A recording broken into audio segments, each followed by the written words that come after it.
hao ki te ulu, whakataka te hao ki te tanga, ke ma kina ki uta, ke ma tana ki tai, e hi a ke ana te akakua, he tio, he huka, he hau, ti he Maoriola. Kia ora. Kia ora, Councillor Chen. I have apologies for lateness from Councillor MacDonald and Templeton and absence from Councillor McLennan. Moved and early departure from... About 11:30 I've got to go, yeah. Councillor Scandrett. Should be all done by then. Councillor Cotter's moving. Do I have a seconder? Kewen. Cotter and Kewen. All those in favour? Aye. Carried. I'm not aware of any declarations of interest. Confirmation of previous minutes, 11th of November 2020. I'm happy to move. Jimmy Chen seconds. All those in favour? So, acceptance of supplementary reports, which is item 12, major cycleway route, Upper Shag Rock, section 3. I'll move that. Do I have a seconder? Pauline Cotter. All those in favour? Aye. Against? Carried. There's no public forum, deputations and petitions. Item 7, the draft Central City parking policy. Ask staff to come to the table. Welcome. We'll just get you guys to do a brief introduction and then we'll go into questions. Thank you. Kia ora koutou. I'm Darren Fiddler and Lorraine Johns from the Strategic Transport team. So you've all got a copy of the draft policy and a cover paper, so I'll just cover a few points here. So in development of the draft policy, we've engaged with a wide number of stakeholders, from residents groups to businesses, community groups, and government partners. The policy itself outlines the issues, goals, and a series of parking policies to meet those goals. The goals are focused around optimising occupancy, supporting our emissions reductions targets, provision of high amenity off-street parking, providing a vibrant central city, and improving our data and information. The scope of the policy is for on-street parking, council-owned off-street parking, and we also have a policy in there around temporary surface parking lots. The policies themselves provide a clear signal on how council wishes to prioritise the use of valuable central city land to enable a transparent, consistent decision-making process with any changes to parking provision in the central city. Thank you very much. And I guess the key thing to highlight on this before we go into questions, obviously this is a proposed parking policy that will go out for consultation. So I was on the hearings panel for the suburban parking policy, and actually through there we did do a number of changes, which was good to see. But is there any questions on this? Tim? Yeah, thank you. Just, I totally understand this is just, going out for, it covers just the central city parking and it's going out, this is really just to approve it going out for a hearing and to come back with recommendations. Just on 6.2, so, the proposed goals of the draft parking policy are to support greenhouse gas emission reduction targets. So the only way technically you can do that is reduce vehicles. So I'm presuming, or encourage electric vehicles or something. So is this policy in some way just trying to reduce the use of petrol or diesel cars in that some way?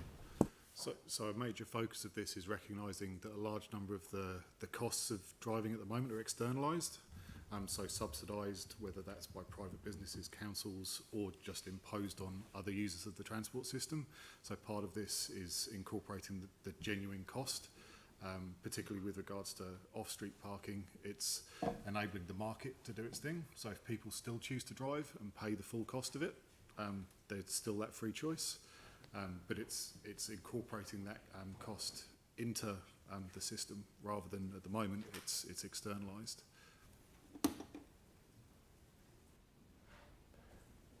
Darren. Yeah, so just with forming our parking policy going forward, and I note that it's framed around where we've come from really in the last 10 years, and I note in there has that we're currently, our inner city employment numbers and people living are only 3/4 of what they were pre-quake, and normally when you build shiny and new, you attract more people, not less. So this forms part of that whole picture. So there was a couple of questions I had. One is with the, and it says here about the number of off-street high-quality car parks that have been built, parking buildings, which is correct. But do we know the Christchurch public appetite for that? Certainly I've had feedback from people who don't like parking buildings.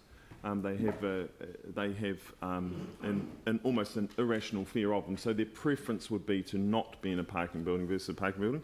So is that a consideration in the paper for a start? Certainly all people's considerations and preferences, that I guess the policies are focused around the cost of that choice.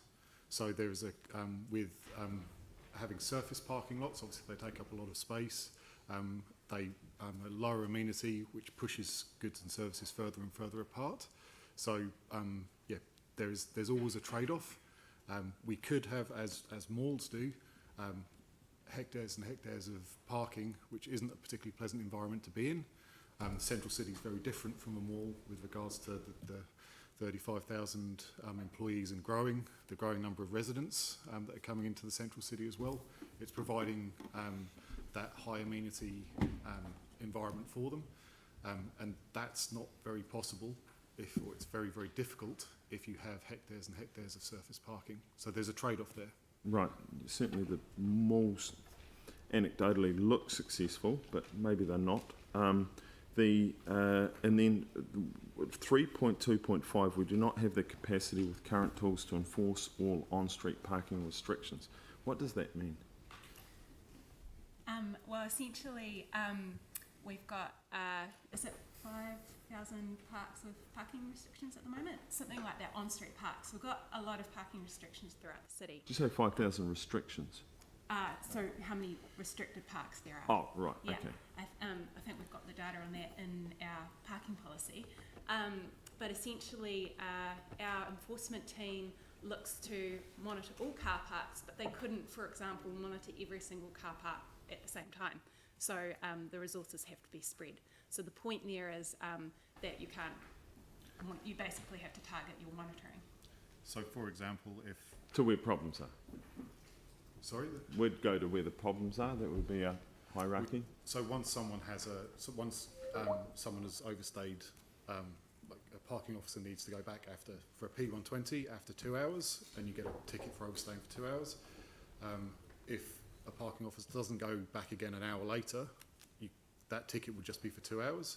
So there's just, in order to establish how much you're overstaying, you need parking officers going around every hour or far more frequently. So we just don't have the resource to do that. Right, is that not self-funding? If there's lots of people breaching, then it pays for itself? I guess the ideal situation is that it's not self-funding because we want the enforcement to encourage good behaviour. So as a starting point, it might be self-funding, but the whole point of enforcement is that we want to encourage good behaviour, which means, ironically, we lose the revenue as people start doing what we want them to do. And that helps us to make sure that the parking policy, the goal of 85% occupancy at peak times, if we're enforcing properly and people behaving the way we need them to, that means that you should always be able to find a park. But we have, so our parks are well used, but you can always find a park when you need one. The problem if you didn't have enforcement is essentially people will overstay and then you can't find a park. So it's just because we have limited resources, the team has to every day target where they're monitoring. Okay, and then the final question, just to balance that up, what does the opposite look like? Like at the moment, we have all that you've just explained, but are not a very successful inner city. So, because we're trying to get people to do what we want them to do, what does it look like when we do what they want to do?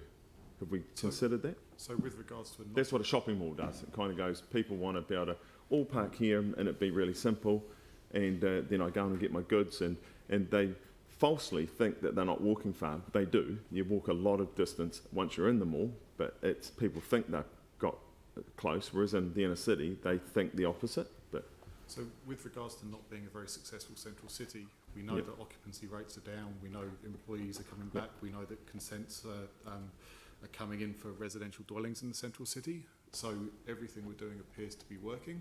right, okay. Okay, I just was going by we're only at 3/4 of what we were at pre-quake when we were being told back then the central city was dying. So that was all. It's just based on that number. Thanks, Aaron. Leanne? I've raised this before, which is, as an inner city dweller myself, the parking policy identifies residents parking as an issue. It's not for me. The place where I have an apartment has off-street parking, so that's not the issue. But I do have visitors who can't access that off-street parking. Without me giving access to it, and it is an issue for inner city dwellers in terms of getting work people in. So I had someone in for my oven this morning, and there was a clash with the timing of someone coming in to do work on the building. So the one park that is available off street for that person was a double up. And people who live in the central city have friends who come and visit, maybe not me, but others do. And in this policy, it just doesn't identify anything other than residents off-street parking. So it doesn't acknowledge that residents have lives that are beyond, they're the same as lives people live in the suburbs, but there aren't the same restrictions applying there. So I kind of did want it acknowledged in this, but I think what I would like is to get a reassurance that you're going to directly target the inner city residents associations for consideration of this policy and invite them to make submissions, because I think that is the mechanism for allowing those broader issues to be included within the policy. I also see standard timeframes applying to parking meters in an area of the central city which has virtually no parking on the weekends. So the metered parking stays empty until 6 p.m, which is when the charges stop. And even after the charges stop, there isn't much on-street parking there because there's available on-street parking along Cranmer Square. But that's not available during weekdays, which means because from 5:30 in the morning it's taken by people who work in the inner city, tradies, I guess, and potentially hospital workers there. So given that, there's just nowhere for tradies to park except for metered parks. So I don't know what the answer is, but So certainly in response to your first question, the Central City residents groups have been engaged as part of the development of the policy. So they're one of the targeted groups we recognise. It's an important stakeholder group. So we've had a workshop with them and talked through what we're trying to achieve with the parking policy. So certainly their feedback has been incorporated into where we are at the moment. And they will be notified if this goes out to consultation in January. Then they will be notified of that and encouraged to submit. With regards to not having spaces available for visitors and tradespeople, this is part of the framework of prioritisation, which those would come under the short stay. So if having, whether it's time restrictions or if the time restrictions still don't manage demand down by metering, that will free up the space from whether it's commuters or longer stay parkers, so that there are spaces available close to residences, and that's the idea of the 85% occupancy. We want space to be well utilised, but we don't want it to be 100% utilised, because then no one can get a park where the next person can't get a car park. So that's the point of the framework, in order to manage demand down, so that the people that really need it, where they need it, there are spaces available. But that's across a week. there is a complete difference on the weekend to the week. So the parking policy does allow for differentials. Obviously, what you're pointing out is that we've got, I guess, some restrictions in place that aren't differentiated, and you're raising a question, and the policy would allow us to respond to that as to whether that differential is appropriate in some, would be appropriate to have in some areas. So the policy definitely allows for that differential across days and times of the week. Except the policy should be explicit in terms of regarding the 85% occupancy to be broken down to the different parts of the week rather than just a blanket across the week. Yeah, so with regards to the 85% occupancy, instead of considering that as a space being occupied 85% of the time, if we think about it as if there's 10 spaces, we want 8 or 9 of them to be occupied at any one time. So it's not 85% of the time, it's 85% of the spaces at any point in time. The goal is the actual goal of 85% occupancy is aimed at peak times. So it's to manage peak demand when it would actually be 100% if it wasn't there. It's certainly not intended to be in place, put restrictions in place at non-peak times that discourage anybody from parking there. That's not the intention of it. We can review the wording. But that's a change from the current situation, because obviously the current situation allows for that to happen.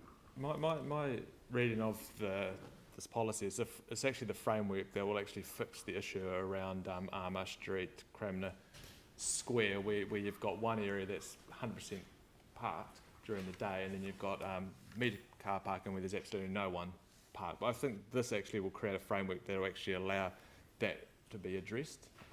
Could be a good conversation with your local councillor.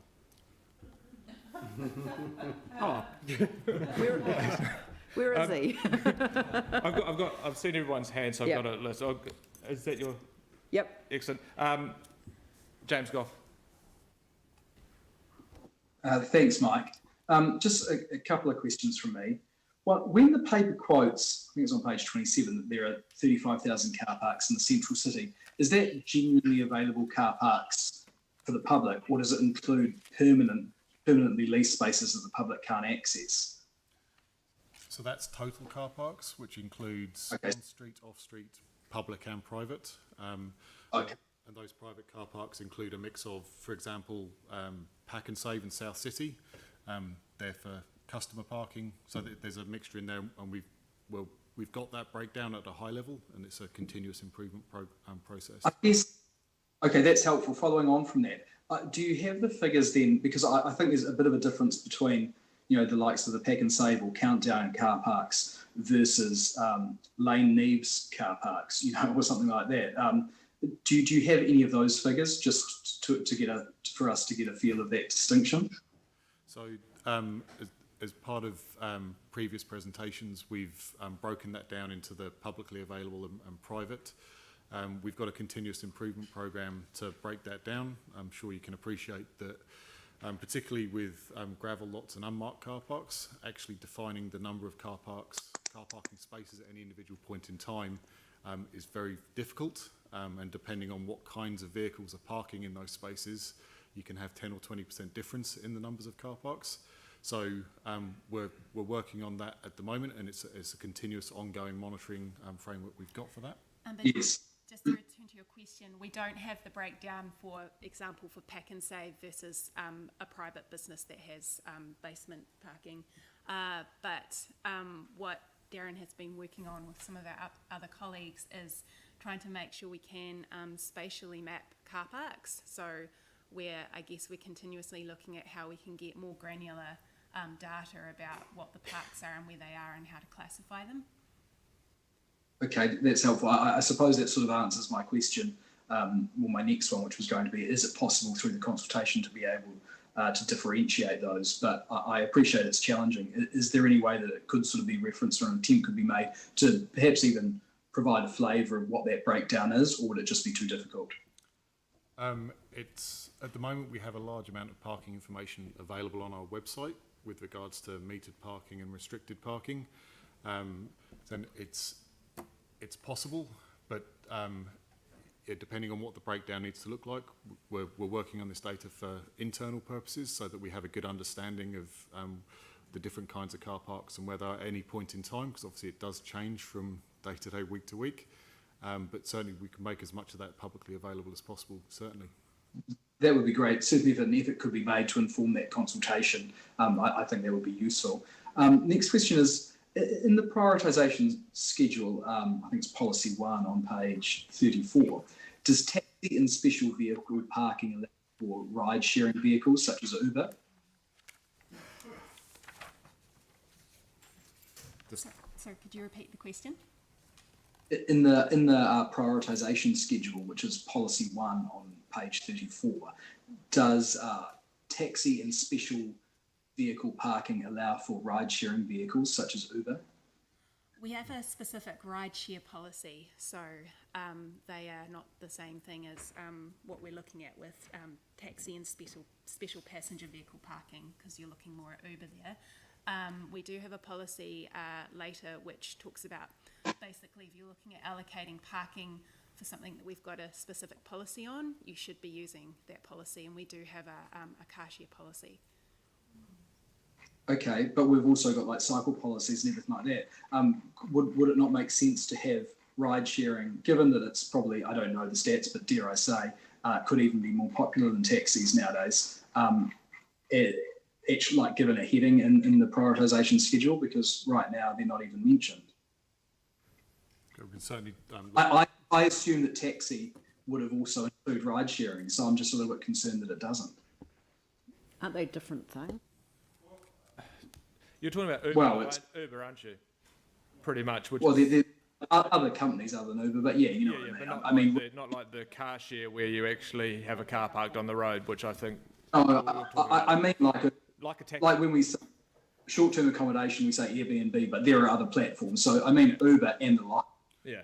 so I think there's two different types of restriction here with regards to time restrictions. So whether P5s, P10s for drop-offs, pickups of any kind of vehicle, and then there's the vehicle restriction itself, which could be a commercial vehicle for loading on like a truck, or it could be a taxi or an Uber. So it's whether having a time restricted, so a P5 or P10, would service that need appropriately, or whether we need to restrict it down to a particular type of vehicle. So we're differentiating an Uber from someone picking up their mother from the shops, for example. Yes, I guess where I'm going with it is, you know, in the classifications for commercial central city and commercial central city and mixed use, priority 7 is the taxis, and then there's no mention of Uber and the like, but they are essentially taxis. Sorry, I guess I'm just asking, I don't want taxi rank. They're meant to be captured by that special passenger vehicle, but we can clarify that. Sorry, I thought you were talking about car share when you park on a street, I guess permanently. No, yeah, and I think Mike helped me with that just to clarify that I was meaning Ubers and those sort of things. No, that's great. So I found that a little bit unclear then. So if you would be able to clarify that, I think that would be helpful. And the only other one is I've heard mixed messages around this, and I don't know if you can help me, but I'll give it a try. Historically, have central city development contributions that were charged in the past, did we ever levy for publicly available car parking? I'm sorry, I don't have So we'd have to that look data. into that. We can get back to you on Okay. Yeah, if you could, that would just be helpful. I just want to know where that might leave us if car parking bills that might have been paid for via development contributions, if those numbers then aren't replaced, and just how we navigate that. So if you would be able to, that would be great. I think that's enough, Mr. Chair. I've taken up enough time, so thank you. Thanks, James. Anne. You.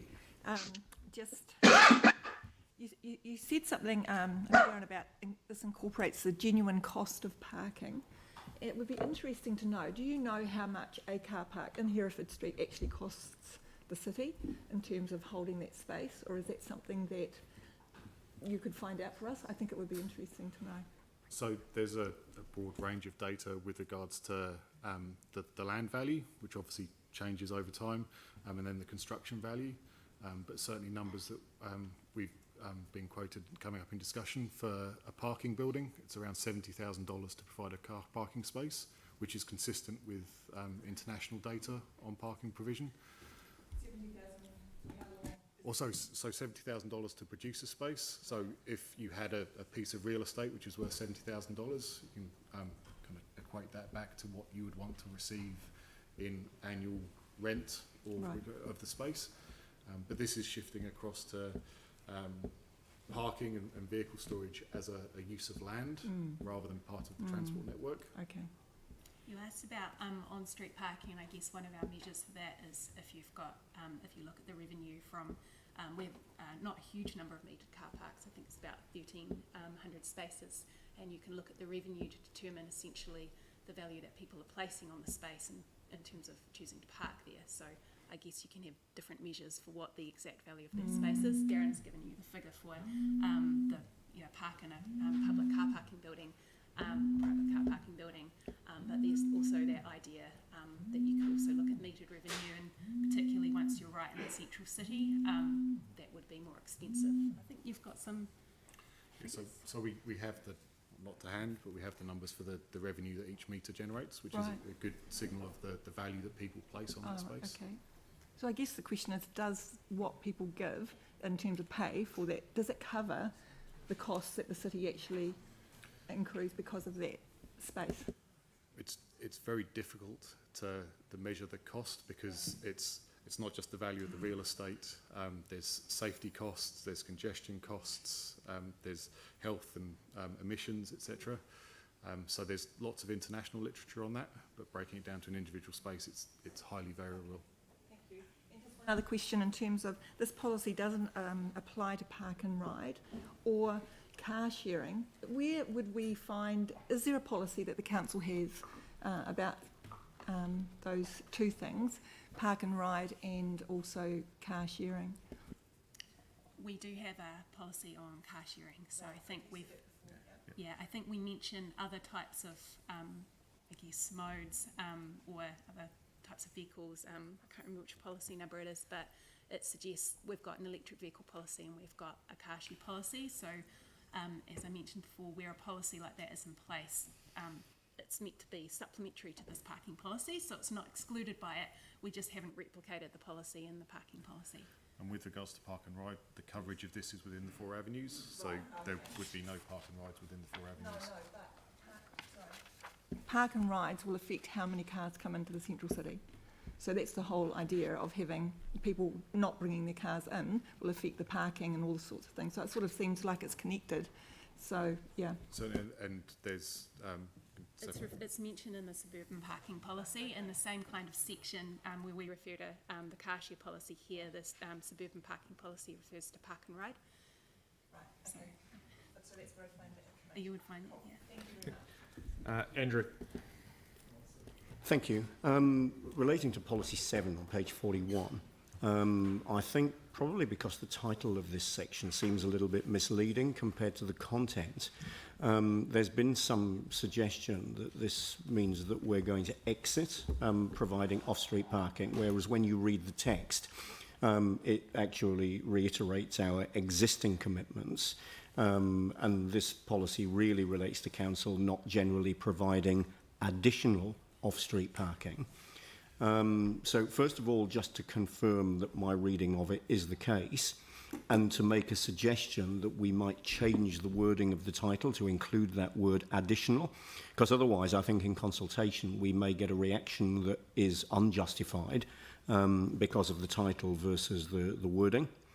So what we're really doing here is committing, as I understand it, to continuing to provide the off-street parking that we do, but we are setting a policy direction that we wouldn't generally provide additional off-street parking, although we're not ruling that out completely. We were saying that there are those matters at the bottom that we would consider as alternatives to doing that before, by exception, providing additional off-street parking. So if my reading of that is correct, which I guess is the question, can I suggest that we add the word additional to the title there? So I can confirm your reading is correct. We've left some discretion in there because legally we need to. We can't bind the council to never consider that, but it's meant to send a strong signal that apart from what we've already constructed and the existing commitments we have we're not looking to provide additional off-street parking, as you say. So that's correct, and yes, we can amend the heading. I think that would be helpful. Thank you. Yanni. Thank you. So just a question on policy 7. I see that you state that council needs to encourage the uptake of active and public transport, and then you go on to say, and avoid undermining the commercial feasibility of permanent parking provision by the market. And you say that we also need to provide certainty for commercial providers and potential investors in off-street parking.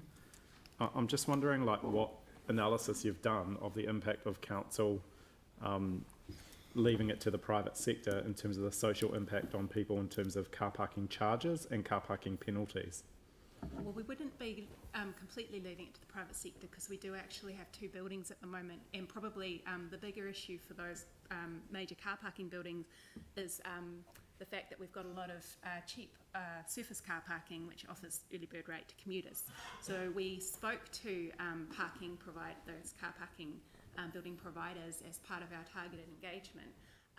And in terms of should we wish to encourage demand to be met through, I guess, these high amenity buildings, it's going to be difficult if council is enabling, I guess, this idea of very cheap surface car parking, which, as we all know, is creating some issues. So I guess that you have to acknowledge that trade-off. But sorry, I guess at a high level, we've allowed a whole bunch of unconsented, I don't know if they're illegal or not approved, car parking for the private sector to make lots of money off. And we're now saying that we don't believe we should provide public car parking provision off-street because we want to provide benefit to the private sector. But do we have any sort of assessment of what happens when council doesn't provide off-street public car parking in terms of what it means in terms of pricing, and also what we've seen with a number of quite high-profile cases in the media where they overstay a minute and they get a $100 or a $65 fine, which seems incredibly unfair and unreasonable. So I'm just concerned that in the section in Policy 7, you haven't provided any balance as to the benefits of council providing off-street car parking compared to the private sector, and I'm wondering why not. So I guess the first thing with regards to provision of off-street parking is it's very, very expensive to provide. So the figures quoted around $70,000 per space to provide a car parking space. We know from the national resources on parking management that case studies, for example, in Hastings, where they went out to consultation regarding whether council should be subsidising parking or whether it should be user pays, and the vast majority of people through that consultation process came back saying it should be a user pay system. So in order to enable a user pay system, that's when the market can come into play. As Lorraine pointed out, we've got the Litchfield Street and the Art Gallery car parks as pressure valves. We have on-street parking as pressure valves, and there's also this central city policy. We also have a large number of other travel options available to people coming into the central city. With regards to the social impact, there's a large number of other choices people can make, acknowledging that from a social equity perspective, the most socially deprived households have lower access to vehicles. So by subsidising vehicle travel, we're actually disadvantaging the most socially deprived people of Christchurch. Yeah, so you don't see any benefit in council providing off-street public car parking, and you don't see any concern or risk with the private sector providing I think this is about additional car parking. So one thing this policy says is it outlines what our existing off-street parking is. So it hasn't suggested, for example, that council doesn't continue to offer those facilities. And Darren mentioned that those things we consider do work as a pressure valve. So I guess providing some balance between having, wholly owned private sector parking and having some council-owned parking. So have you seen, I know I put this question through, quite a wee while ago, what happened in Wellington in terms of things like the private sector being anti-competitive and the Commerce Commission having to get involved? And certainly if there was any anti-competitive behaviour, that could be referred to the Commerce Commission. Yeah, it just doesn't seem very balanced in that policy around. I think they've answered the question. Obviously, this is going to go for consultation, so I'm sure it will get fed in if that view is shared. Yeah, okay. So can I just ask then, in terms of the central city parking plan that we have, is there an update report back on that? Like, is there, because I know this policy is replacing it, but there doesn't seem to be, I couldn't find where we actually go through what we said we would do in that parking plan policy, what we've achieved, what we haven't achieved and why, and then what's kind of been superseded. So is there kind of like a report back on our existing policy to show what we said we'd do, whether we've delivered or not, and then why the changes are necessary? So we don't have a specific report, but there's a large part of that was with regards to earthquake recovery and the short-term provision of gravel lots, which has obviously been extended. So that's been a significant part of providing certainty that people would be able to access the central city by car in the short term. So no, we don't have a specific paper on all of the 2015 parking plan, but if that's something that would be required, that's something I just we can thought look into. it's quite good to have an action list of things that we'll do when we adopt policies or strategies, and I just wonder whether we could get, just some sense of, to explain to the community in terms of the consultation process, the things that we've done, the things that we haven't. Because what comes through in 2015, there's actually a number of similar things that you've got that have just been carried over to the new policy, variable charging, etc.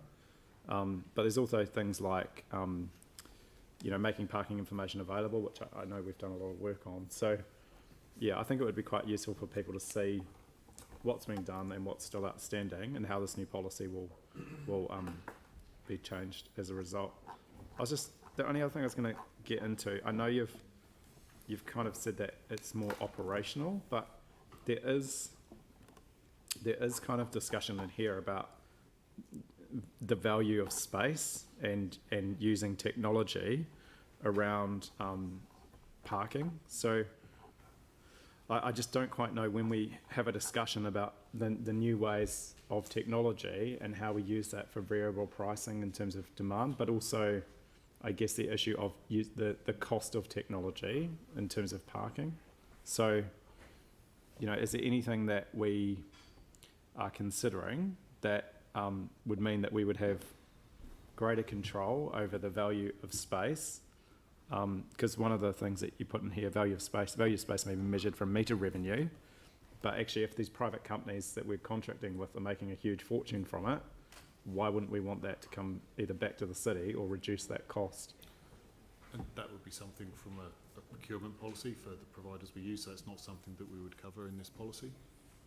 Right, so things like data from parking and privacy, and I guess who gets the benefit of it, have we got any policies or protocols around that? So I'm not sure I understand the question. But So if you read the policy 2, look at the value of space and the opportunity for variable restrictions.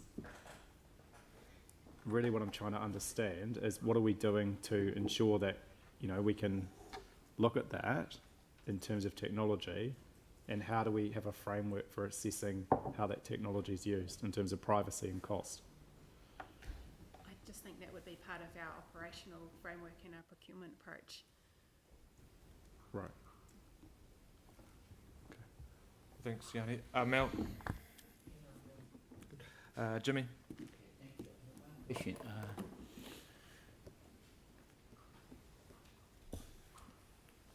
On page 18, 6.2, particularly mentioned you try to achieve the goal in the central city. The high peak time period, they have 85% occupied street. But my understanding, on street is 6,700 parking places. And also the council control public off-street car parks is 10,000. So total is about the 16,701.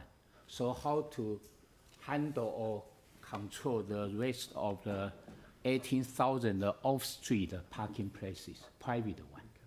yes, so this parking policy does not cover the those privately provided parking spaces, which might be customer car parks or visitor car parks, employee car parks, there's very little we can do about, particularly given that we've had no minimum parking requirements in the central city pretty much since the earthquakes. If a private business owner or developer chooses to provide parking for their customers, Yes. that's something they're free to do. If they're full all the time, that's something that they consider, but it's that's not covered by this policy. I guess the key part is with regards to the on-street parking, encouraging visitors into the central city. We want to make sure that if someone wants a space close to where they want to be, that we have the appropriate restrictions or pricing in place so that there are spaces available where they want to. Yes. Because if a space is full, then everyone else is excluded from it.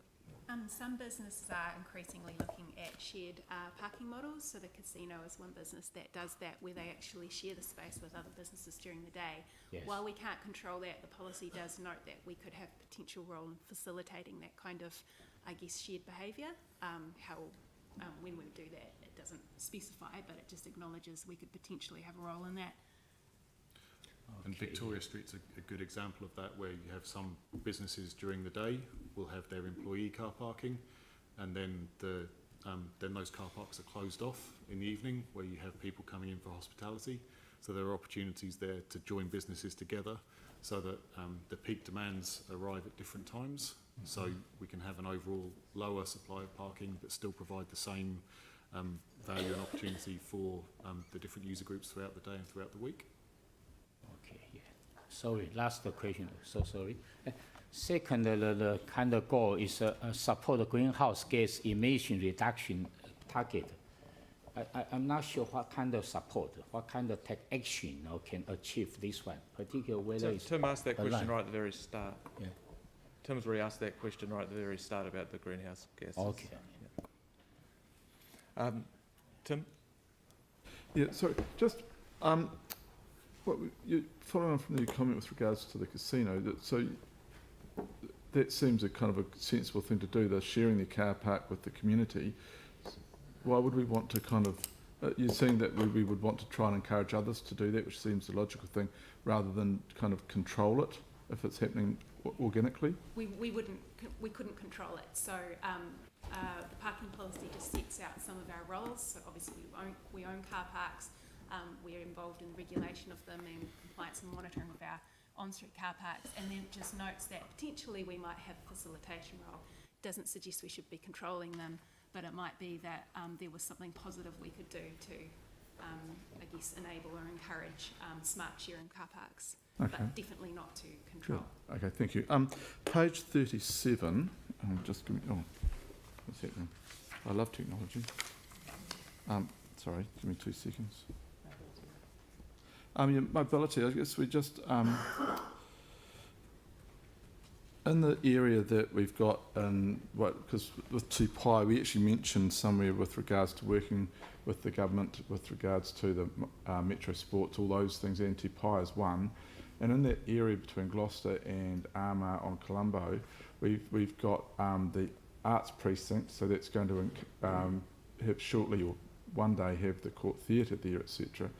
But we do seem to have a lack of disability parkings in that area at the moment. So what do we look at putting more in whilst we wait for the car park building to be built, the proposed or the talked about one in the area, or what's the process there? Because, pardon?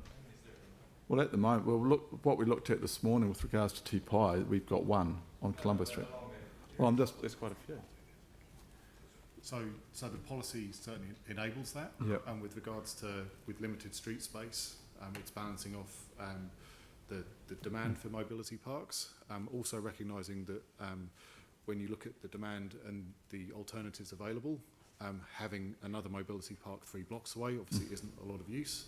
So certainly it's something we look at with the demand, the alternatives available, and what the framework allows is mobility parks is very close to the top of that framework with regards to priority. That doesn't mean that we have mobility parks everywhere, but it demonstrates council's commitment to providing access to mobility impaired of an appropriate standard where there is demand for it. which might vary over time. And you mentioned the allowing for changes, so it could be that if there was a demand for it in the short term, it could then be changed as alternatives become available. So when we build new central city streets, which we're doing with Hereford Street, etc., are there provisions in that design? So in the future, if we say, well, actually we need another disability or two disabilities in this area, that the design's already there to, so all we have to do is just put the signs in? That's No. not a question I can answer around the detailed design of that. Okay, thank you. It's under another policy, I'll take it. I'm happy to move this. Do I have a seconder? Councillor Templeton. All right, all those in favour? Oh. Yanni?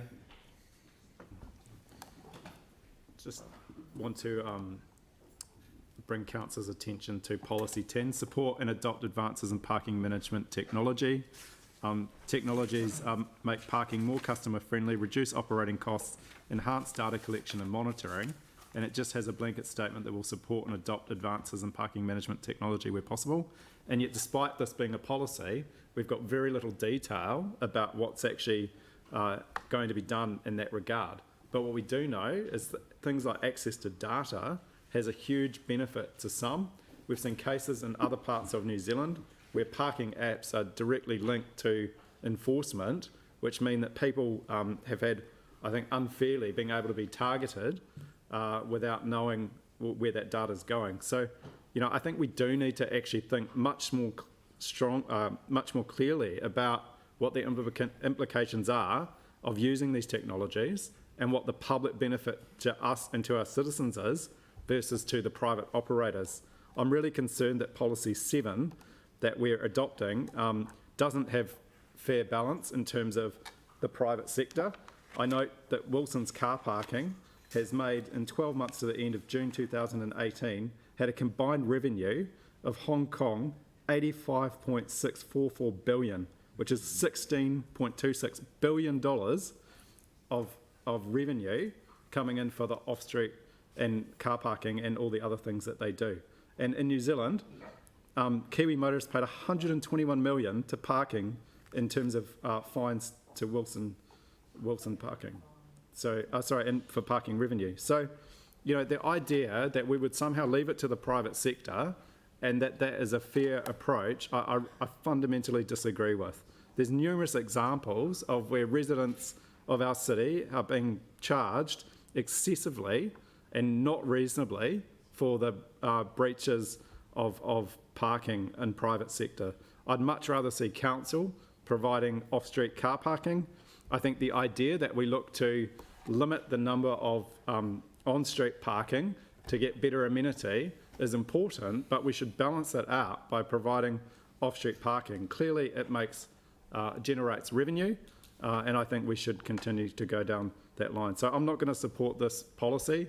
I don't believe that we have enough information for some of the things that are being put in here, and I'd much rather see us take a much more balanced approach to the consideration of the impact on our citizens of just leaving it to the private sector. I don't believe it should be our role to benefit the private sector. It should be our role to look after the people in this city. Tim. Thank you. Look, I will support this today because it is merely going out to approve for going out for public consultation through the hearings panel.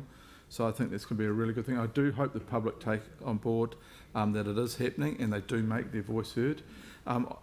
As an organisation, and I really thank you guys, it's kind of like one of those things that you don't really want to do but needs to be done, so thank you for that, because everyone has an opinion about parking without question, and including myself.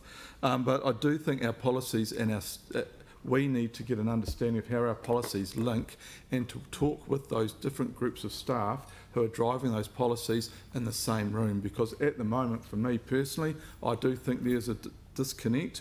There's a disconnect with the charge on, or the going forward with regards to the policies on vacant spaces, how that links into off-street parking and how that will affect the on-street parking and other parking, and also just what you mentioned with regards to the procurement policy, which affects this. So there are a number of things that are going around affecting this policy, which I would like a better understanding of how other policies affect this, and I think it would actually be good to understand other staff's understanding of how these affect each other. So I will be supporting this today, as I said, but only because it's going out for to a hearing.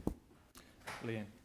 Yeah, I wasn't going to speak. I'm very supportive of this going out. It is a draft. I congratulate staff on talking to all the relevant groups in order to get their feedback into it before it goes out for consultation, and I think it's been improved for that. And it's linking to the suburban parking policy is just, I think, quite important in terms of where we're going as a city. So I'm very supportive of it going out for consultation. But I'm afraid that I have to respond. Sometimes councillors inadvertently repeat nonsense that they read somewhere on the internet, and somehow that becomes part of a narrative. And I mean, I've seen it happen in so many other places. It's influenced the American elections, for goodness sake, with conspiracy theories and various other things that apply from time to time. Wilson's car parking and any private company does not have the power to fine. There is no such thing. Only the police, only our road traffic controlling, controlling authorities, the council has the power to fine. So there are very clear powers that sit within that. They have developed a regime around an alleged breach of contract. We all know around contract law about the imposition of contracts when people don't realise they're entering into one when they park on private parking land. So I think it's unfortunate to repeat the nonsense, because it does provide them with a ready source of income. I know many people who have challenged the ability to so-called impose a significant breach of contract clause that nobody knew that they were signing up to when they entered into the car park. I think it is imperative that we get that joined up approach that Councillor Scandrett talked about, because the next policy the next paper that we're going to look at is very much integrated into the whole, and I think that the staff themselves have sought to find a balance between those who choose to live in our residential neighbourhoods in the inner city and those who do business there. So I thank you very much for the work that you've done. You've got some work cut out for you ahead, but I will be supporting the policy going out for consultation with the people of Christchurch. Thank you. Thank you. Andrew. Thank you. I also support this going out for consultation. This is a draft for consultation, and I certainly look forward to hearing what the people of Christchurch have got to say about it. I'll focus on Policy 7, which was also the focus of my questions. And, I would be concerned if what we were intending doing was exiting provision of off-street parking as a council. I think council has a role in providing off-street parking. But I also think the private sector has a role in providing off-street parking, particularly where that supports commercial development, where there is a requirement or a benefit to having parking attached or supporting those developments. Council does have a role in providing off-street parking, and I see this document as a commitment to continue doing so through our existing buildings at Litchfield Street and the Gallery. And also a sensible approach to consideration of whether council would be the right provider should there be a need to provide additional off-street parking. This document really is about finding the balance. It's about finding the balance between resident parking and casual parking. It's about finding the balance between on-street and off-street. It's also about finding the balance between council-provided off-street parking, which means that can be provided at a reasonable price to support community activity, and private market provision of off-street parking for reasons that I've already outlined. So I support where we're at. I welcome the change to the title of Policy 7 that was suggested as a result of my question, and I think that will confirm that Council absolutely intends to play a role in providing off-street parking. It's the provision of additional off-street parking where this policy would come into play. Sarah. Kia ora. I think that this is really straightforward. It's a draft for consultation, and we've had a lot of opportunities already, and we've had this presented in workshops. We've had a lot of opportunities, both of those workshops and by email, to ask questions and give input, and staff have addressed a great number of those things that we've discussed in the past for this draft, and so thank you so much for that work. It's been really good to see this come through. Our role is absolutely to look after the people of the city by doing what's in this policy. So by having smart apps and those kind of things that we've already seen examples of, are ways that we can ensure that those who need a mobility park can find a vacant mobility park when they need it. And there's the technology available, and if we were able to make sure we could do that kind of thing, that would help the people of our city who need to find that kind of park. There are apps and systems available where you can find parks, and we can adjust prices to make sure that vacancy rates are suitable so that people can find a park where and when they need one. This will also improve amenity in the city, which is good for the city itself, good for businesses, good for the people, and importantly for me, this will help us start in this space to address our emissions and climate change. Making parking for commuters or for shoppers as easy as possible will encourage emissions to rise. What we need to do is make sure that those who are able to have a really good way of busing, biking, walking into town, parking out further, carpooling, all of those kind of things, which lowers the demand for parking in our central city. We know that if we don't do that, our emissions will continue to rise. The Litchfield Street car parking building cost us $31 million and holds 800 cars. If we're expecting 60,000 people working in our CBD, we simply do not have the money or the land available to build enough car parks for that. We need to encourage other modes, and parking is a way to do that. Thank you. I'll close the debate if there's nobody else. I think this is actually a really good policy, and we've landed on a good place. So I also thank the staff who have worked on this, and actually colleagues around the table have provided guidance along the way as well. I think Councillor Johansson talked about adopting it. We're not adopting it today. This is going out for consultation with the public.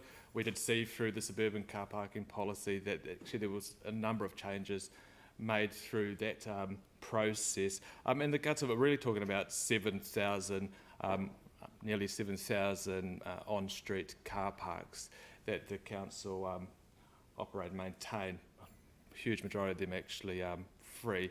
But it's really trying to balance competing uses for those car parks, whether it's for a bus, mobility, short stay, taxi, loading zones, commuter. And I think when you look at what we're currently going out with for consultation, number one is safety, their movement and amenity, and then we're getting down to mobility parking. So we're really getting the right order of actually where we need to prioritise and truly actually look after the people of Christchurch. We are seeing some really good outcomes in the city, and it's really important that we actually maintain that by getting this framework in place so we can make consistent decisions around our car parking to make sure that we get the occupancy we need. I'd also like to touch on the fact that one of the strategic goals that we have is around climate change, and actually if we do this right, we will encourage people to come in other forms of transport, like buses. It doesn't work if you actually allow all your car parks to be filled up by people that are going to commute into town and leave their cars in that car park for 8 hours of a day. Hence, when you look at the hierarchy, commuter car parking is right at the very bottom. It's important though that we get the balance right, and I think this framework allows that to happen. So it's going to be really good to actually put this out to the public and hear from the public, and we'll obviously have this debate again when it comes back. So I'll put the motion. All those in favour? Aye. Against? Carried. Who's shouting against? What I'm going to do now is I'm just going to, because we've got an external person that's going to answer questions, I'm just going to pop to another item so we can get that done now, which is number 9, the Armour Street, Colombo Street Convention Centre parking management. Mr. Chair, I'd appreciate if I could bring up, I'll certainly present the report, but I have two yes. Atakaro staff, project managers. Yeah, that'd be great if they can come up to the table too. Join the table. Yes, thank you.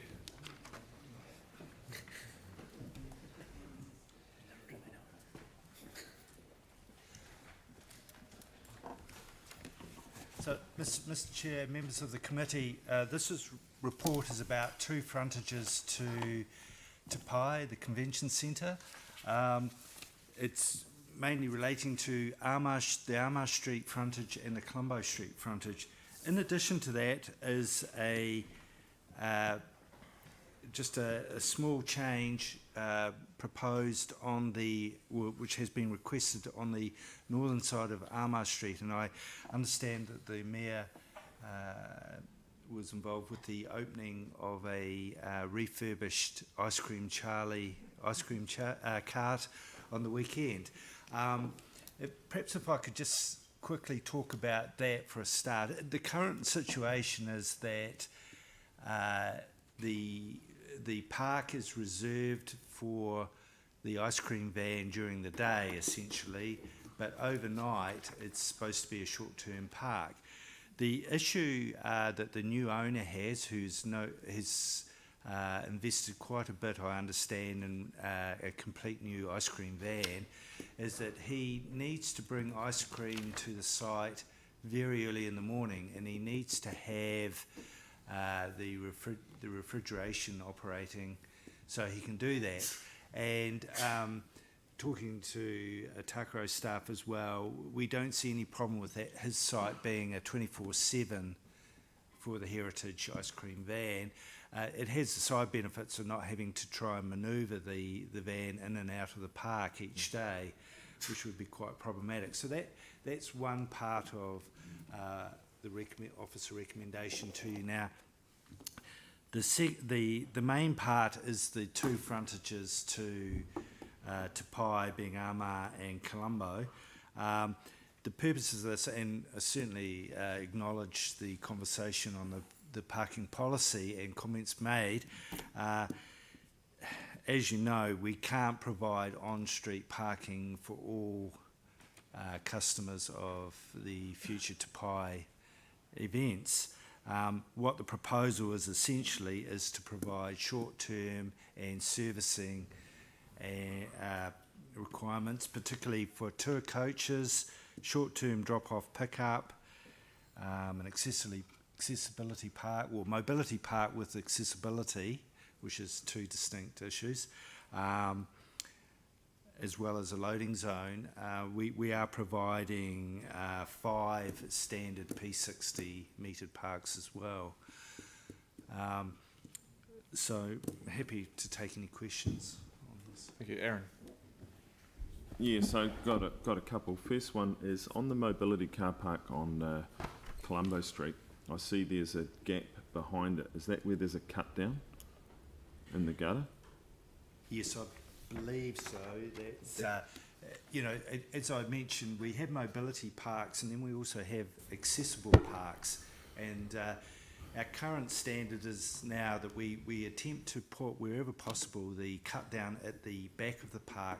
The reason for that is traditionally people who could drive a car but were perhaps wheelchair bound would always be alighting from their vehicle, obviously from the driver's door. But we do have a number of people who can drive, and they're driving vans now and finding it easier to actually get out of the vehicle at the back of the van with perhaps a hoist, mechanical hoist. And so therefore having the cut down at the back is seen to be best practice. So, but there is a cut down there because we've put them in Correct, elsewhere around the city without cut downs. Correct. So you have to go to the next corner. 100% is a cut down Okay. compliant. So Yeah. then, my next question on disability, mobility car parks is, last time we signed off a street plan on Armour Street there was one on that side of the convention centre. It was more in relation to the town hall at the time. So you've got a convention centre that on this map has one disability car park or mobility car park. Why is our target so low? Well, the intention certainly is to look at, you'll be aware that at the Performing Arts Precinct, just immediately to the east of the Te Pai, we have the new Court Theatre going in and a new car parking building. Now, I've been advised that the projected numbers of car parks there are between 320 to 400 car parks. And I've also been advised that while we obviously provide a proportion of those as accessible parks, for the Performing Arts Precinct building, that we are going to provide a higher proportion of accessible parks for people with mobility issues. I'm fully conscious of your comments earlier that there are some people who still do not like parking in car parking buildings. That doesn't apply just to people in mobility situations, it's a lot of people. We just simply don't have the curbside space to provide. And Okay, so we went through that whole discussion just in the previous. Yeah, and the concept of having the one, is there mobility car park somewhere else on the site for Te Pai? We're putting on the vacant land that you can see just on the corner of Cathedral Square. Yep. There will be some temporary mobility parks there until that site's developed. So they're temporary, so then after that, disabled people don't come to Te Pai? Is that the plan? Well, no, so after that, there's the space on Colombo Street. There was originally, like you mentioned earlier, Armour Street, that was actually built as a accessible car park there, but that's a decision that council's made to change that. Not this council, that I'm aware of. I can expand on that. In the former elected term, we had what was called the Parking Restrictions Subcommittee. The decision was made at that committee to remove the car park, the mobility park, adjacent to the Ice Cream Charlie ice cream van side. Okay. So, right. And that was due to extremely low use of that park. Right. So the people that were the mobility people weren't coming to town to look at building sites. I'm picking. Possibly that was the case. And but, gravel and stuff. As I say, sense. as we develop, we'll have the temporary parking, as Lizzie has mentioned, but also then we'll have the permanent parking coming online within, we hope, 18 months within the new Performing Arts Precinct building. Okay, so, and excuse my frustration, so where the parking building's going to go along next to the Theatre Royal, do we know if there's soffites all the way along there? So when you get out of your, because when you add 80 or 100 metres, sitting in a chair in the rain, not the most fun. I encourage everyone to try it at least once. So when we make these decisions, you know what we are deciding on. Look, the thing at this stage, I would say probably no, because at this stage, but it's not set in concrete, is that the proposal is for the Performing Arts Precinct car parking building to have access via Gloucester Street. Right. I suppose it is possible to put a canopy over a vehicle entrance, but it's not usual. No. Yeah. Okay, and then finally, sorry Mike, there's just a number here. We're taking out a lot of car parks. So Colombo Street up until now had parking right up to the Gloucester Street corner. So there's a loss of at least 4 running south of our decision paper here, and then at the north end there's room for at least one more, and then when you go around the corner there's at least 5 out in front of the old ANZ building. So why are we taking all these out? It's just all yellow lines. It just seems like a waste of potential available space and revenue, which isn't in our report as the loss of revenue that we would get from those sites as well. Perhaps my Takaro colleagues can describe better, but we certainly, through Te Pai, there is a there's vehicle entrances off Colombo Street and back out onto Colombo, so there's a circulating laneway, service lane for large vehicles. In fact, so going from moving west to east along Armagh Street, so there's the crossing, start from Oxford Terrace, there's the crossing over to what was the old accessible car park, now Ice Cream Charlie. Then there's the bus drop off and loading, and 2 P5s. That next bit where the dotted yellow line is, that's as Mike says, that's a entry and exit into Te Pai itself for loading, and then it comes round and into the intersection itself. And then so that's a loading zone there, or just because the entrance it's an entry and exit. It's for loading. Right. The vehicles loading for the Te Pai itself. Right, but they're not driving through the old ANZ building. That would, the historic people would have kittens. There's a driveway. Next the door. ANZ building is. That's the corner. The Lady Diana Isaac House. building. Yeah, so right next to it, that's the entry into Te Pai for loading. Yeah. And obviously these are big trucks, so there's a sweep that they need to get in and out. Okay, and all the ones on Colombo Street? So going down, so you've got the 2 P60s. These are just what we think we've suggested, and then the accessible car park with the cut down, and then the P10 space for 2 smaller loading areas. Yeah. Another 2 P60s, and then there's the exit from the convention centre for loading and unloading. So there's a one-way through the convention centre internally. There's one way through for the trucks. Cool. Yeah. So unfortunately, that does take a space out from. Yeah. And if I could just add to that too, whilst it's still not set in concrete, there is a proposal potentially for a hotel on the corner of Colombo and Cathedral Square.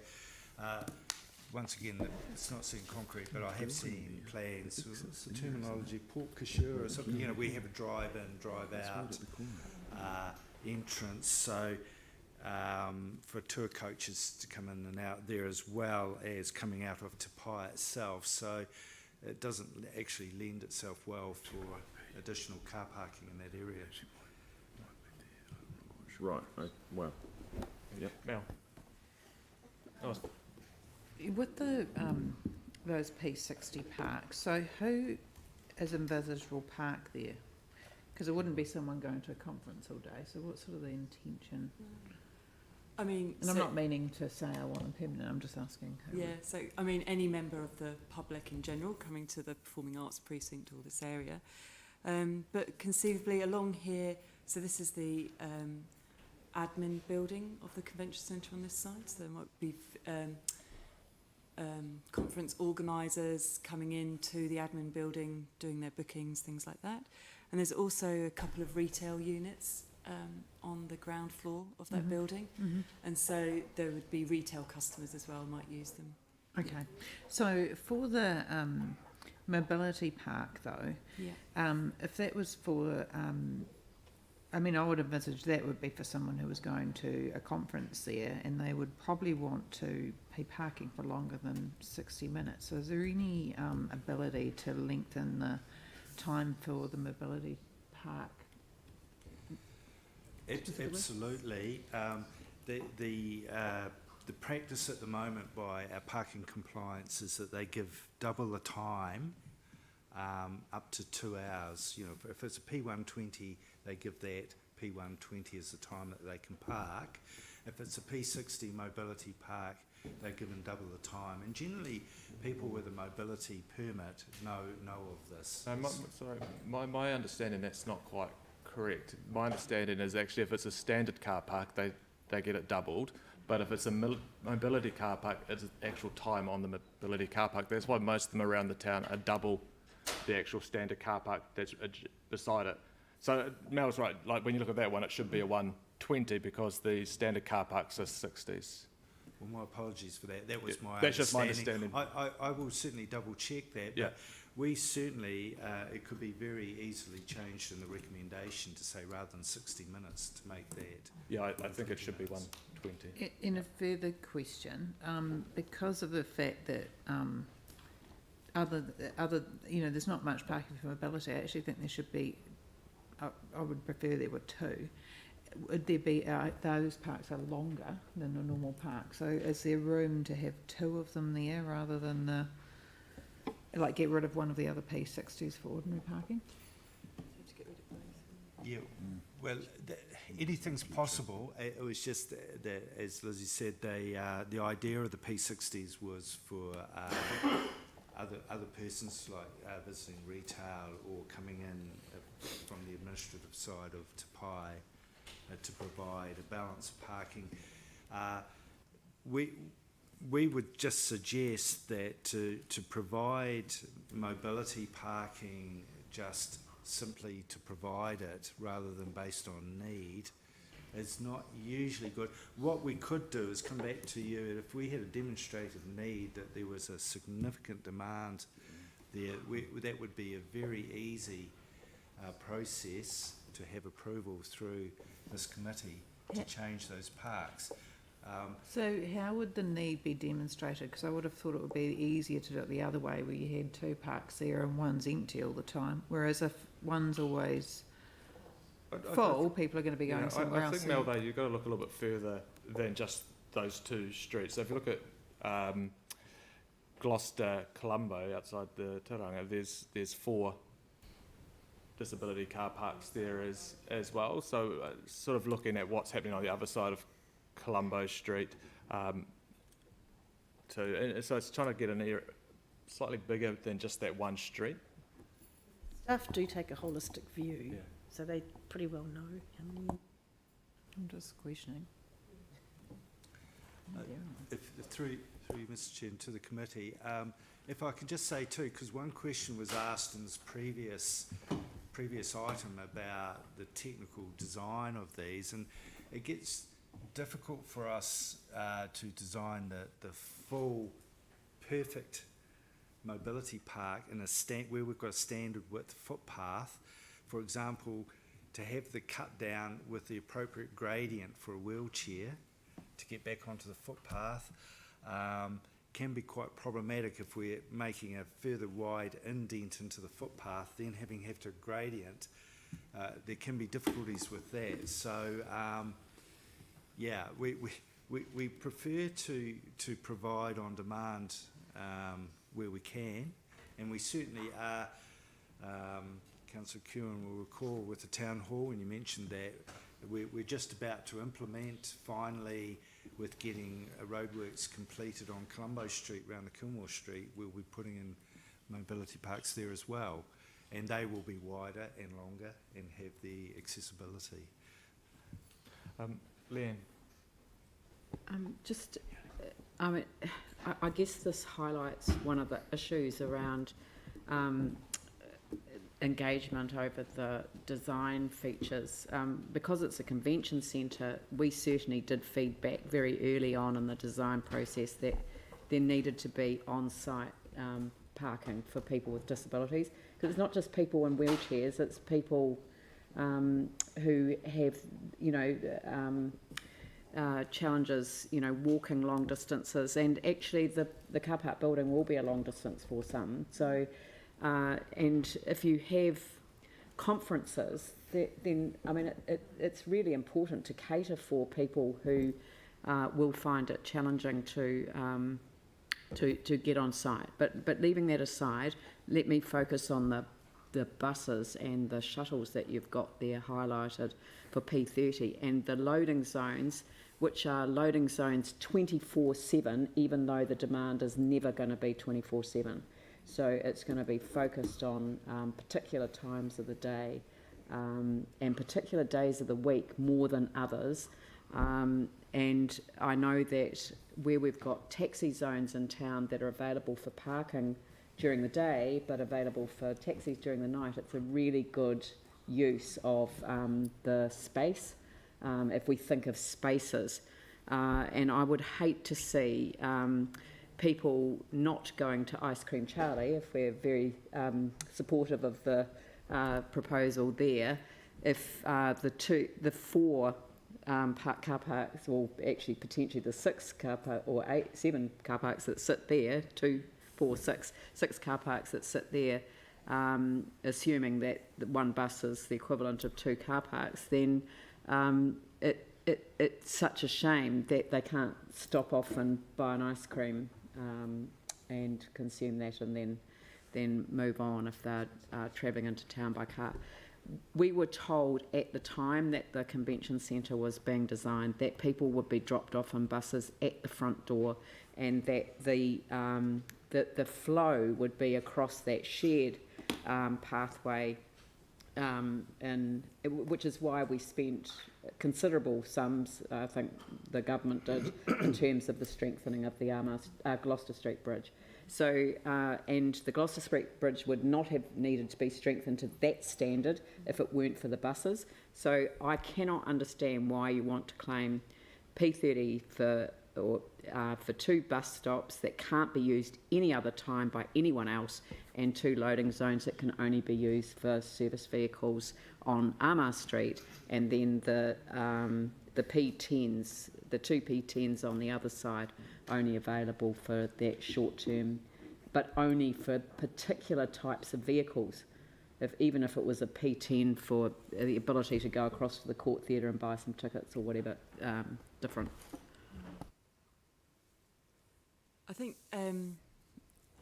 yeah, I mean, it is all trade-offs with the P2 coach stops on Armour Street. The operation of the convention centre itself will not be just 9 to 5. It will be a much more of a day-night kind of event centre. There'll be evening events held here. There'll also be, in terms of loading and unloading, there'll be work going throughout the night in terms of setup for large events and conferences. So the need for the 2 coach stops was to enable events to have the certainty that they had coach stops available for their events.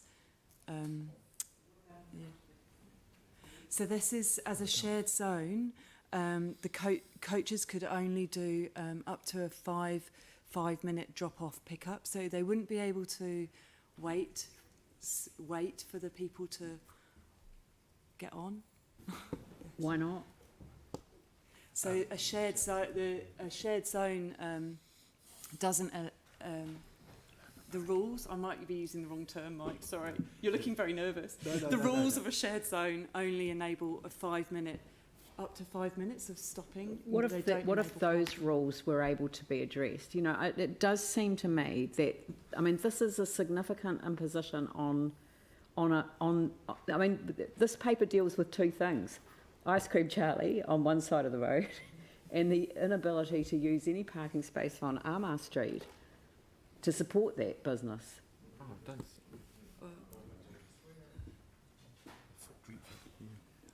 All I can say is that actually this was considered by the Parking Restrictions Subcommittee chaired by Councillor Cotter at the time, and we found that the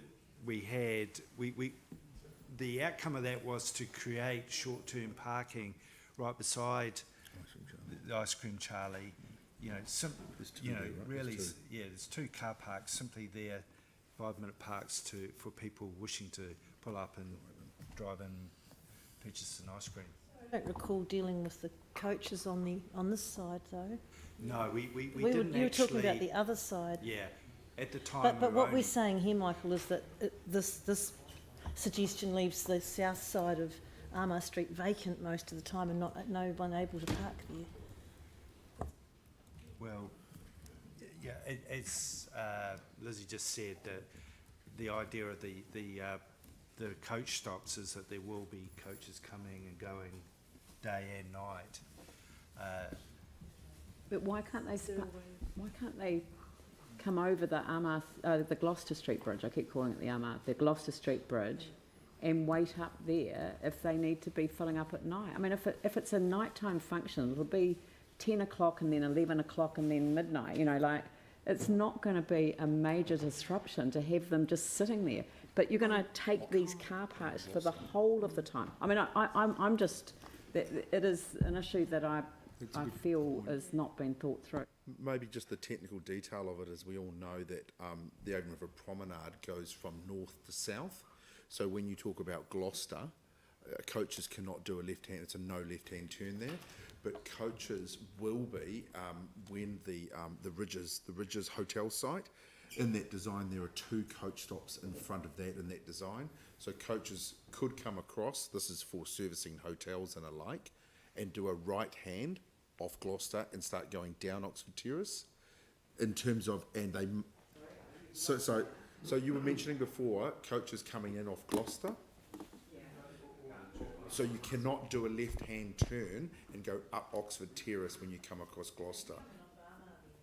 So, but you can come. Sorry, I'm going to stop this because this has just turned into a workshop in this meeting, and the time frame actually around getting these approved can't be that urgent considering the time frame around the convention centre opening. In terms of the curb alignment, it is. We are in terms of actually putting the curb in. That's part of the works that are actually underway at the moment. But in terms of lines on the road, you're right. That's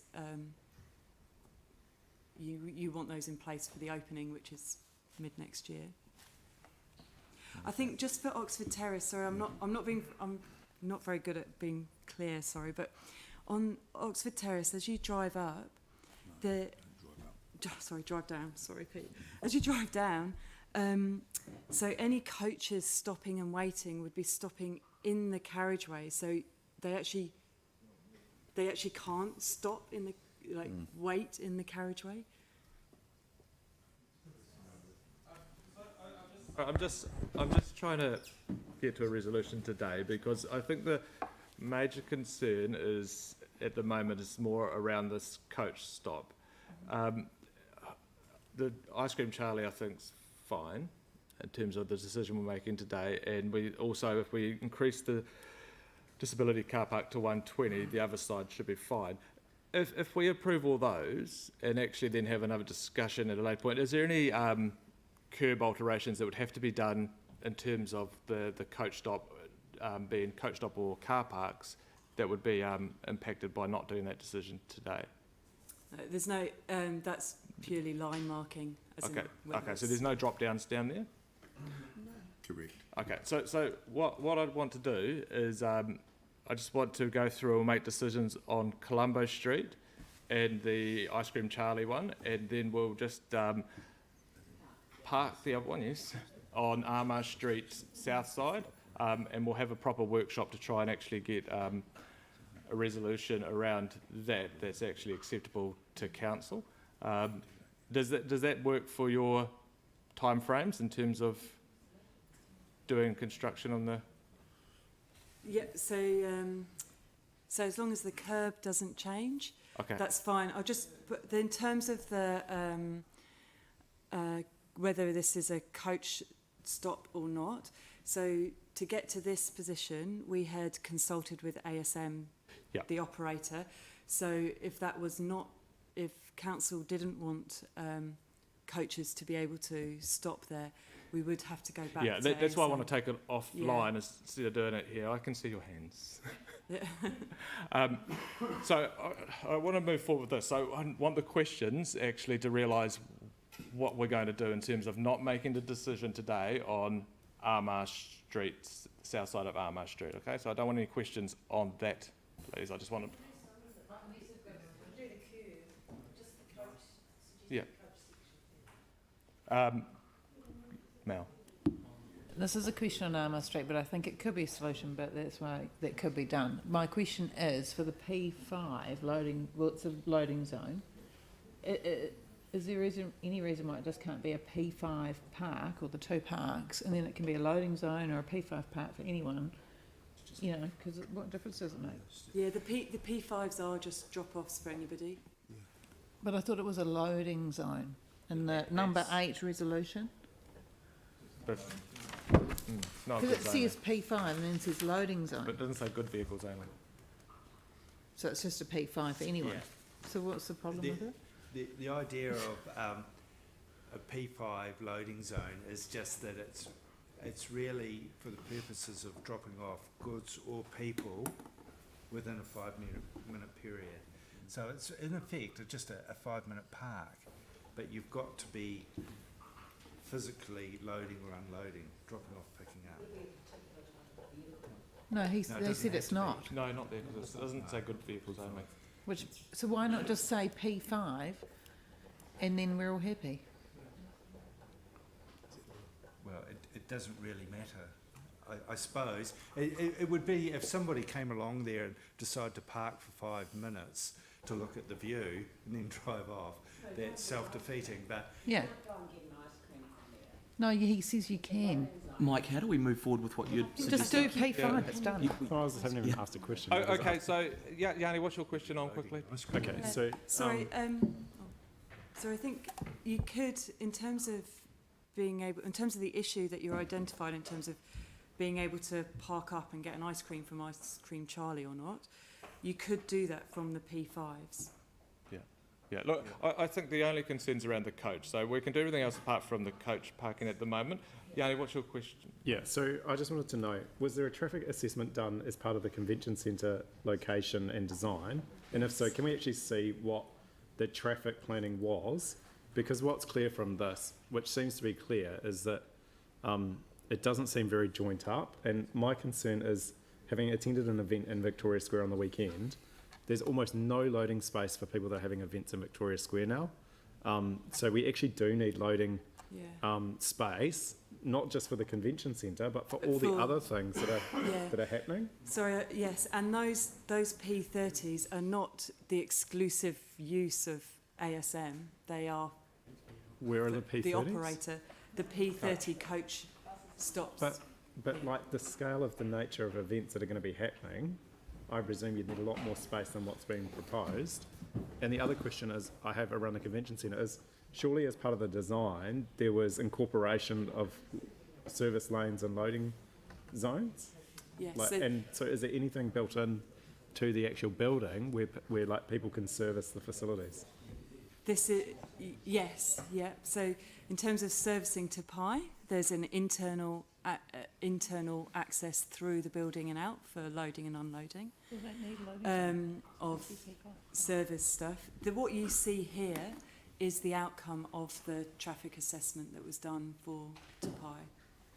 Right. I'm going to adjourn this meeting now for 5 minutes while we work through some resolutions that'll actually make us do what I've suggested. So we'll come back at 11:10.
that was it, Mr Chair. Number 13 is the one to not approve. So I'm happy.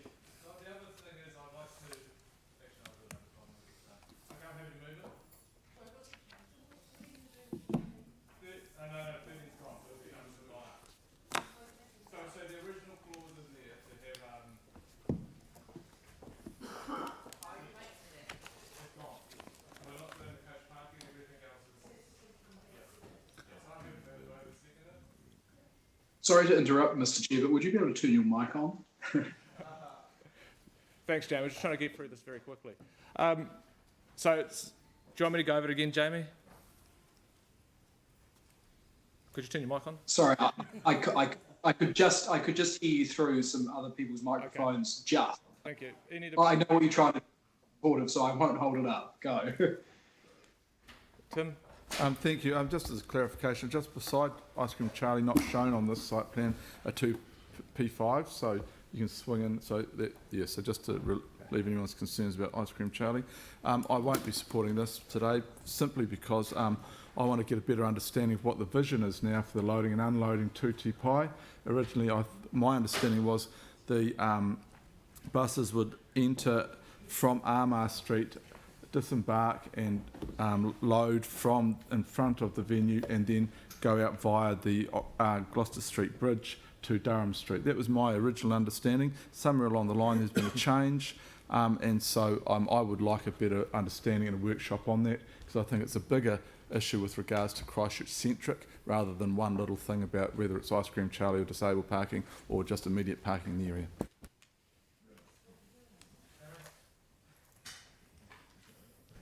Yeah, couple of things. So I don't disagree with Tim there around the access to and from Te Pai for the visiting guests, and hopefully it is a very successful site, and in which case access becomes a really big issue. And then of course there's the hotel site, which hopefully goes ahead as a hotel, where the temporary disability car parks are going. But my biggest concern, and especially with the modern building designs in Christchurch with the lack of soffites over the footpaths, is the placement of disability car parking and the lack of, so A, the placement of, and B, the lack of. This is a clear example of built prejudice, where we're rebuilding a city which has clear prejudice against particular people in our society. If you were to say, only men or only a particular ethnic group will park around there and then come in the building the back way, you would be slammed. But it seems okay to do it for the disability sector, and I think that's unacceptable. It's bad enough that Te Pai didn't want to have a changing spaces in their facility. Hopefully their disability toilets are up to scratch, so on and so forth. But we have a real opportunity as a city, as we're rebuilding, given that we're flat with a mild climate, to be the #1 location in the world for the disability sector. It's called the Access Dollar, and it's worth money, and it should be worth good money to our city. And this is a facility, when you have one disabled person going to an event, just not good enough. Yes, there are car parks further up the road, but once again, they're not covered by soffites, and I encourage everyone. In fact, I'm going to buy a wheelchair myself, and I'm going to share it with everyone here next time it rains. We can all go do a lap around the block. I want to see who comes back the driest. I'm going to put my money on Mike, because he's probably the fittest here, but everyone will count backwards from there to see who gets the wettest, because I don't think you're going to enjoy it, and yet you're willing to do it to other people. Yanni. Yeah, I certainly won't be supporting this today. I mean, this just shows you the whole issue of just planning individual projects without looking at the bigger context. The reality is that there's been a huge number of projects going in, and we don't seem to have any coherent traffic or transport planning for this part of the city. It is really concerning, I think, to have such a major facility being put in this site without any responsibility on that design to incorporate the parking requirements and the loading requirements. I think the point that Councillor Kewen makes, I strongly agree with. If this was a place in the suburbs that was building, they would have a certain requirement to provide X amount of space based on the usage. And we cannot just keep taking away access in our central city and then expecting people to come in and go to events or go to conferences or go to conventions. So this needs more work. We need to come up with a coherent strategy. We've got Performing Arts Precinct, which is also being built. And again, you know, all this, doing these things in isolation rather than with a city approach is just terrible. We're getting really bad outcomes, I think, around accessibility. We're becoming an inaccessible city in the central city, and we need to start looking at the big picture. All right. Thanks for your positive thoughts again. If it's to the contrary, yes. You can talk. I was going to say, if we're looking at the big picture for the city, what we need to do is look at access for people, not for the private vehicle, and that we need to be prioritising things like buses. But you, sorry, this is not a cross-room it's debate. a debate. Pauline? Yeah. You look, we've taken out the section with the controversial section today with around the coaches. So on that basis, I will support the resolution. And noting that these car parks around the convention centre are not just for the convention centre. People parking in a disability park there might be going anywhere, over to Turonga, anywhere like that. So I think it's convoluting things about that, and I think staff have done a very good job. I know particularly, Michael, I've worked with you, and you look at the whole city with the parking, and we've got a definite lens on the disability parks, and you can have too many, and then it's a waste of space because they're not used. So it's getting that sweet spot. And I have faith that you've given us a good recommendation here, so I will support it. Thank you. Look, I'm going to be supporting it too. It's disappointing when councillors use these opportunities to grandstand when we're actually trying to achieve something, and we're not. You know, these car parks are not just for the convention centre, and we are trying to obviously create a balance between users, which we've just highlighted through the last item, which we are achieving here. You only have to actually have a look around there to see that we are catering for a lot of users, and it's a shame that councillors just seem to focus on one wee section instead of actually the wider area. But I'll be supporting this, and it's good that we've obviously going to relook at this coach stop to make sure we get that right, and that will be come back to us in due course. So all those in favour? Against?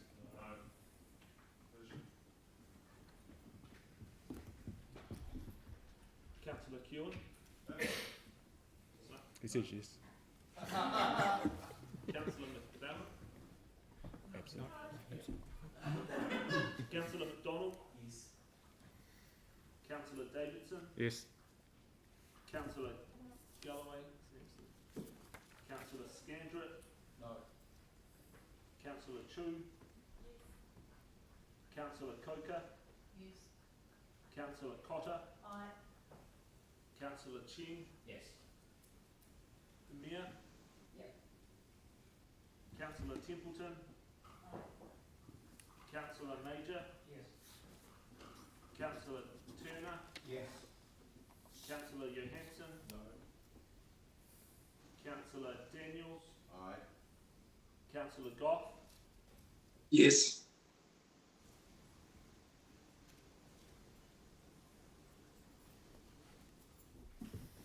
The resolution passes 12 to 4. Thank you.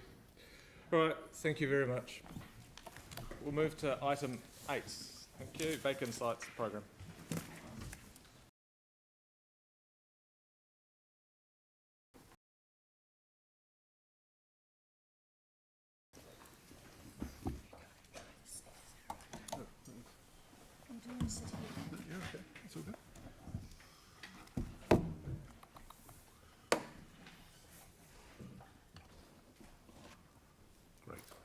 Thank you. Thanks. I provided these slides for those councillors who were unable to make the briefings, so I'll really just focus on the last one. So, Tēnā koutou katoa. This really seeks to just introduce the Vacant Sites Programme, which has got two primary goals. The first one is supporting those site owners who are ready to bring forward development, and for those that are not, whether that be in the short term or over the longer term, encourage them to move towards activities that improve the amenity of sites, and particularly in the more pedestrian, busier parts of the central city, encourage more active uses on those sites. So there are at the moment around 450 sites, and like I say, the intention is to support owners. The programme around this is very much around engaging with owners. So what I've got up here is the reasons for the recommendation, really. It's a structured and strategic approach to site management. Like I say, there's the proactive engagement of owners, which recognises that every site is different and every owner has their own different circumstances. So we have to be cognizant of that in the same way that we've worked with the various site owners. The approaches we take will be very much solution focused, whether on the development side, it'll be about giving them design advice, supporting them through partnership approvals, you know, and various other things that we can do in an economic development and urban regeneration sphere. And where sites need visual improvement, it's working with people like the city making partners, using the grant the funding we've got available to support projects, and really work with groups in and around the city, whether they be neighbourhoods, whether they be business groups, you know, people like the Salt Trust and things like that, to help them realise outcomes on site in a partnership approach. The whole programme is very much integrated, cross-agency and cross-council collaboration.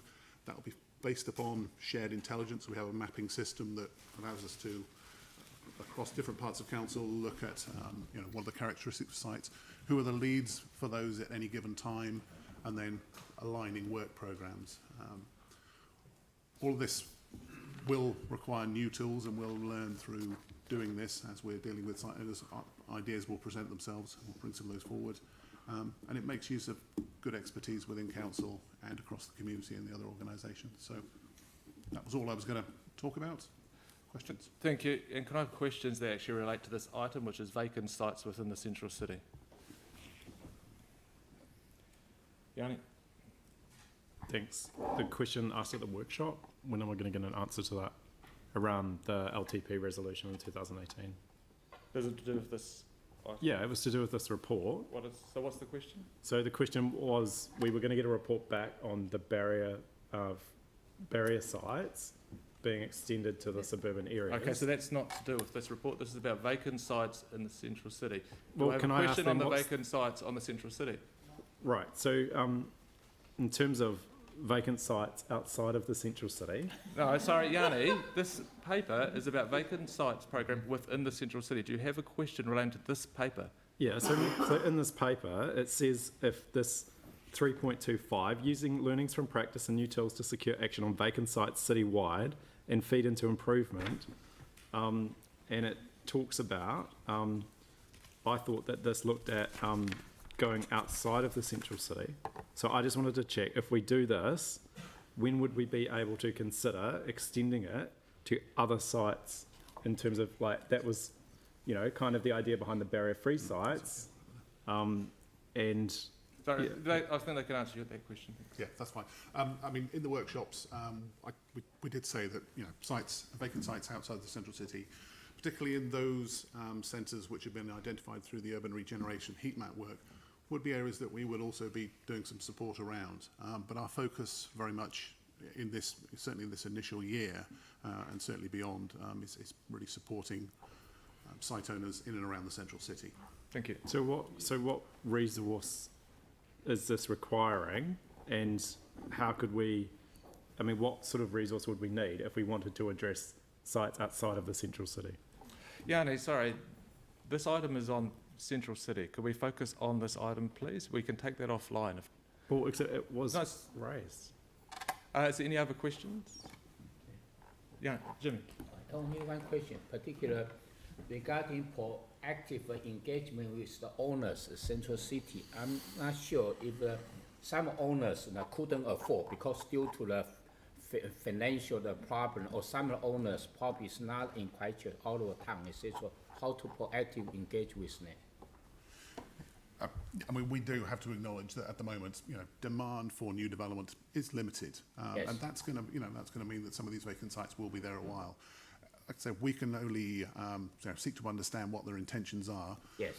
Where they have got, you know, activities planned, we can support those. But we're, I think, fairly clear that there are going to be sites that might sit there for 2-3 years, you know, and maybe even longer. Yes. And in those cases, those are the ones we want to support owners to, whether they green them, activate them, or, you know, improve their amenity in any way. So, you know, we'll be approaching it from both the development angle, but Yes. if you're not ready, what can we do to make your site make a better contribution to the city experience. Okay, thank you. Bill's happy to move. Do I have someone to second? Yep. James? All those in favour? Aye. Yeah, I just wanted to endorse this approach. I think it is really good. But I think what we also need to realise is that for all the same reasons that this is an issue in the central city, particularly post-earthquake, this is also an issue outside of the central city. And so I did want to move an additional resolution that we do seek a report back to the committee on how we could extend both the barrier-free site program and the vacant site program to wider than just the central city. So it's not to make a decision today to do that, but actually there's a lot of thought that's gone into both of these programs for the central city. And I think what's become very obvious is that we are seeing a huge risk with the sites that are being left dilapidated. I've looked up the definition of vacant just so people, because I know that you're trying to say that vacant sites isn't parts of land that have existing things on them, but actually vacant means not occupied by an incumbent, and there's certainly things like a vacant office. We've also got a definition, according to Merriam-Webster, not lived in, and so we certainly do have sites that are vacant that are wider than just an empty section with no structure on it. And I think we really do need to look at how we can look at dealing with those issues. We've just seen at Hereford Street example, and we've also seen a number in the suburbs that need attention. So we did pass a resolution in 2018, and I think it would be good to get an update on that. Mel? I would support Yanni's suggestion, about proper vacant sites. Yeah. Unfortunately, we're in debate, but look, we've heard Yanni's comments, so I'm sure we can take them away. Any more debate? So sorry, we're not allowed to move them in. Not while you're speaking. You know that you should know standing orders by now. All those in favour? Aye. Any opposed? Carried.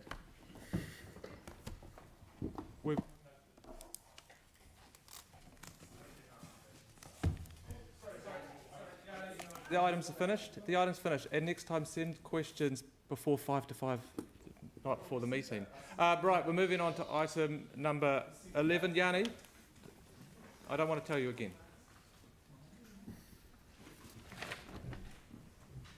Item 12, major cycleway. What's it?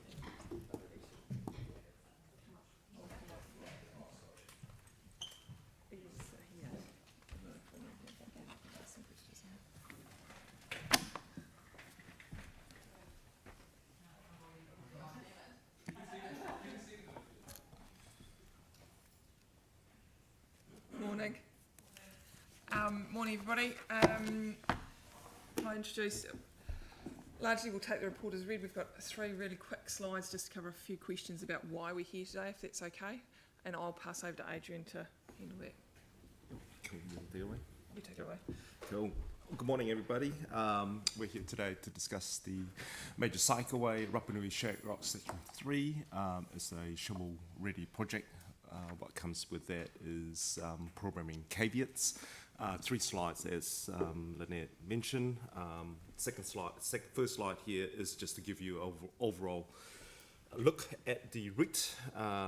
Top left is the Linwood Canal section, which is no change to the previous decision. The yellow route is through Charlesworth Reserve with access egress pass for safety improved back onto the Charlesworth Street itself. The light blue is Humphreys Drive, which is going to be the on-road cycle lane facilities, which will be improved. The on-road cycle lane, whereby some of the pinch point will be widened. The last section, which is in green, that's Tidal View Road, will come back to the committee separately once we've come back from consultation. Next slide is why not Humphreys Drive, which is, I wouldn't read to those step by step, but essentially those are the summation of the report in terms of why not Humphreys Drive when Charlesworth Reserve was our preferred option, and the benefits of the Charlesworth Reserve option. Again, those 4 bullet points there essentially summarizes our report. So I'm not too sure whether you've got anything else to add there, Lynette? No, I suppose in a nutshell, when the last decision was made in 2017, it was noted at the time that there were significant concerns around the potential ecological impacts, and staff did need to go away and do some more work and would have to report back, and that's us today. It has taken longer than we anticipated. There has been a lot of work done and a lot of assessments done, which have all been peer reviewed by appropriate experts, and we've been engaging with our key stakeholders along the way. Thank you. Questions? Yanni? Can you just tell me how you've incorporated the feedback from the Linwood Central Heathcote Community Board into the resolutions? Really the on-road facility is the big key item there, addressing the existing Humphreys Drive on-road facility. So there's a couple of pinch points there where the existing on-road cycle lanes will need to be widened. So we're incorporating that in as part of this work here. Improved lighting, correct. And then obviously a bit of green paint to mark the potential conflict zones where it's a bit narrow. So can you just, one concern that I've got based on what I've observed with the Garlands Road cycle lights is the fact that cars go through quite fast and they don't expect the signal. And the signal where you're proposing in here, I'm still really concerned to understand from a behaviour point of view what it means for safety. Also, it's the signalisation that's going across on Humphreys Drive from Charlesworth across. Yeah. So, it just, like the other issue here, of course, is sunstrike as well, which at certain times of the day can be really blinding. So I just wanted to understand what the need is for a pedestrian signalised crossing versus maybe some other form, which, you know, like what we've done in other parts is actually just have central crossing points. Yeah, sure. I'll probably address that in 2 points. One is there's a separate project running in tandem of reducing the existing speed limit from 70 to 60. So that's underway now. There'll be a separate report coming through in the new year for that. So certainly lowering the existing speed limit will help on that. A couple of other features would be a bit of advanced notification. There is a new layout ahead, where there will be a permanent sign or maybe a temporary display could be implemented. But I guess the concern is we've got that in Garlands Road, and I mean, I don't know whether we've reviewed how well that works or we've had any feedback. But yeah, so very similar issue that we had to the entrance to Linwood Park, whereby we actually got the police involved in terms of education. We did that probably about 3 or 4 times because we had cameras in there, and we noticed a continuing trend, particularly in the AM and the PM peak. We stationed police out there, and it did modify the motorist behaviour on that. So again, if there's an issue here, we can use the police. Okay. Just a question: why we wouldn't go through Te Rako Reserve, the pathway that's on the other side of the canal? We've got a pathway. Why wouldn't you utilise the existing pathway? Yeah, it's quite heavily. As you can see on Te Rako Drive, there it's quite a lot of residents involved there. And then what that does is just pops you back out on Ferry Road. Ferry Road is pretty busy as it is, and we try to avoid Ferry Road where possible. Oh, sorry, I just meant for the Linwood, the Linwood Canal. Yeah. So that was as much about that is a heavily used pedestrian path, so we were trying to retain that as a pedestrian path, but also it has, when the original report came, because that was part of the original decision, and we're not proposing to change that, the original report came through, it has you have escape routes there, so it's more contained and confined on the other side of the canal. You can't get away if there is, so it had SIPTED issues. And just the final question from me is, again, this was feedback from the board, but when you go around to Dyers Road, you know, there's been requests for a separated off-road cycle path, and I know you say it's an NZTA responsibility. Have we talked to NZTA? Like, what's the process to talk to NZTA and see whether there's any design improvements that we could make while we've got the contractors doing the work? Like, yeah, what's that process? So we have, that was raised as part of the last long-term plan, the last annual plan, and we have had a conversation with NZTA in the past. They have cycle lanes on their road through there, and they believe that's an adequate facility. We haven't had any requests, bar from yourself, which we've provided this information from. We haven't had any requests from the public to put a connection through there, and I'm not sure what we would connect to. So where we've got the green space going further up, using the off-road green space to go further up. We don't have a project at the moment. We are trying to connect this project through to Coastal Pathway, going in completely the other direction. We're trying to connect this through the Coastal Pathway to get to Sumner.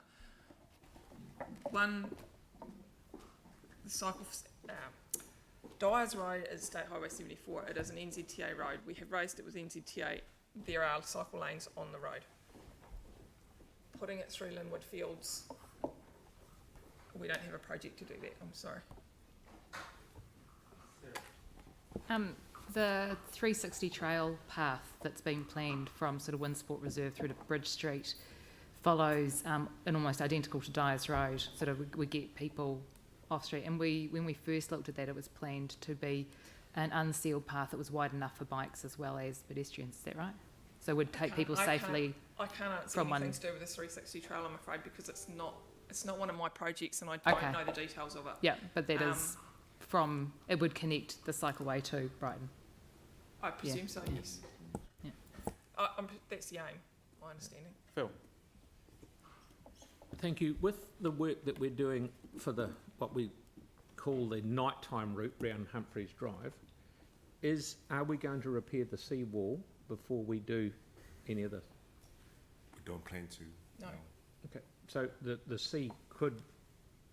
What I'm worried about, if we spend money on doing the cycleway and then we one day, might be a year away or two, jump all over it and repair the seawall, we could damage what we're going to build now. Yeah, quite a lot of the improvements that we're proposing on Humphreys Drive is actually on the Charlesworth Reserve end, so it's not actually on the seawall side. And most of it's about widening shoulders. It's not masses of work. Okay. Yeah. And the other last question is, this is for the whole, when it says stage 3, it's the whole lot, 3A, D, C1, C2, the whole tune. Thank you. Aaron. Yeah, just two questions. One is just around with going through the reserve, the safety concerns there. Just with, it just looks like a good spot for getting potentially attacked. Accepted concerns? Yeah. So that was what was raised at the last report, and that's what's being addressed through opening up the escape routes and cutting back vegetation, widening the path. So that has all been worked through. And that's why we won't be promoting it as a nighttime route. Right, but wasn't one of the main reasons for the cycleway going down through the Linwood Ave trees and right down through there and not along the canal for the safety concerns? Which is why initially the first proposal from staff was to say we should try and go around Humphreys Drive, but we understood that there were ecological concerns. They have not been able to be mitigated to an extent that they would be less than minor. So we are able to mitigate or work on the septic concerns, but one of those septic concerns is not having it lit and promoted as a nighttime route. Right. And then, well, I would have thought daytime would have been nearly as bad, but the, and because so many people. Okay. It's very well used during the day. I mean, yeah. Okay. Well, good. And then on the around the Humphreys Drive, kind of a follow-on from Phil's point, isn't it more ecologically viable to do the repair work? Because at the moment, on a storm surge day, you're battering in behind the broken concrete and stuff. You're removing whatever the hell's been put in there for the last 100 years, and that drops back into the estuary. So is that not We're not disputing that the seawall is damaged and needs fixing. Yeah. It does, and we're looking to do it as part of this project and do the whole thing at once. Yeah. It is not possible for us to do that.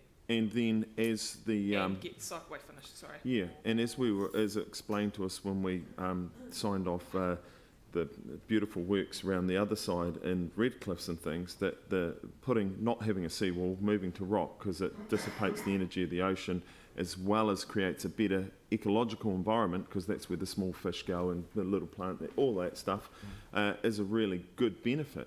Why are we not doing that and doing it now and then just put the whole thing on the road? So, as has gone in the report, and we discussed at the briefing with you, the ecological assessment on this area of the estuary, and the fact that it has been declared an international flyway, part of the international flyway network, is more than minor. And as such, we are unlikely to get be able to get a consent. The ecological effects are not just in relation to the reclamation of the estuary; they are also to the effects are also about having people walking through the area as well. But don't they walk on the other side of the reserve? But there is no footpath down Humphreys Drive at the moment. No, I mean on. We are talking about this section of this map, and the assessments that we've had to do in relation to this project relate to this section of the estuary, this section of road, this section of reserve, and the impacts on the estuary under those blue bubbles up there. Yep. That piece of it, not the bit on the other side, right out the other way. It's that bit there. That's the zone that's classified as the international flyway.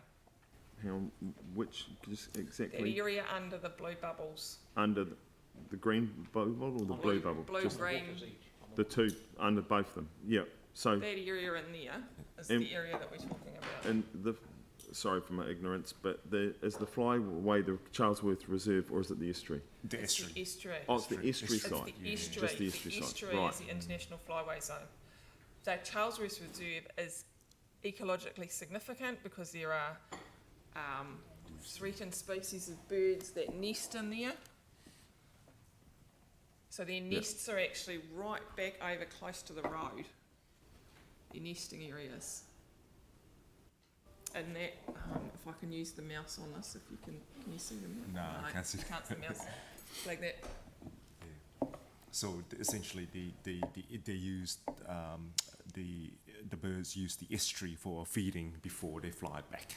Right. Okay. And I know it's not your. My final question. I know it's not your one of your projects at all, Lynette. But the 360 is going to follow the estuary edge right up around there. Will that have a dog ban or something so we don't have the problems? Lynette can't answer that question. I can't. But it is relevant. It's not relevant to the decision we're making, and Lynette cannot answer the question. But how can you walk that way but not that way? Sorry, I've answered that. Have you got another question that actually staff can answer? Well, that relates to this item? Yeah. Can anyone answer that you can walk that way with your dog but not that way? It's not actually... It makes perfect normal council sense. Any other questions? Okay, we've got... Yanni? Just check on the diagrams. You've got the key that says existing trees to be removed, and in the text I think there's some reference to it, but it's quite hard to see what trees are being removed. Are you able just to clarify? Yeah, so the area that's highlighted in green at the bottom, facing to the rear of Mitre 10, because of the septic issues, we need to remove some trees so we have a bit of transparency and a bit of visual context of the egress path. So there'll be some trees removed. I haven't got And, Is that green bubble on the yellow path? Yep. So Right. those green bubbles, do they highlight all of the areas where we're going to take away? We've worked through this with the... with Andrew Crossland, who's the custodian for the Charlesworth Reserve. And with the Estuary Trust and Friends of Charlesworth Reserve. That's right. Yeah, so just to be clear, there's no, where you've got the keys on page 16 and on 15, and on 14, there's no trees being removed along Humphreys Drive. Hang on.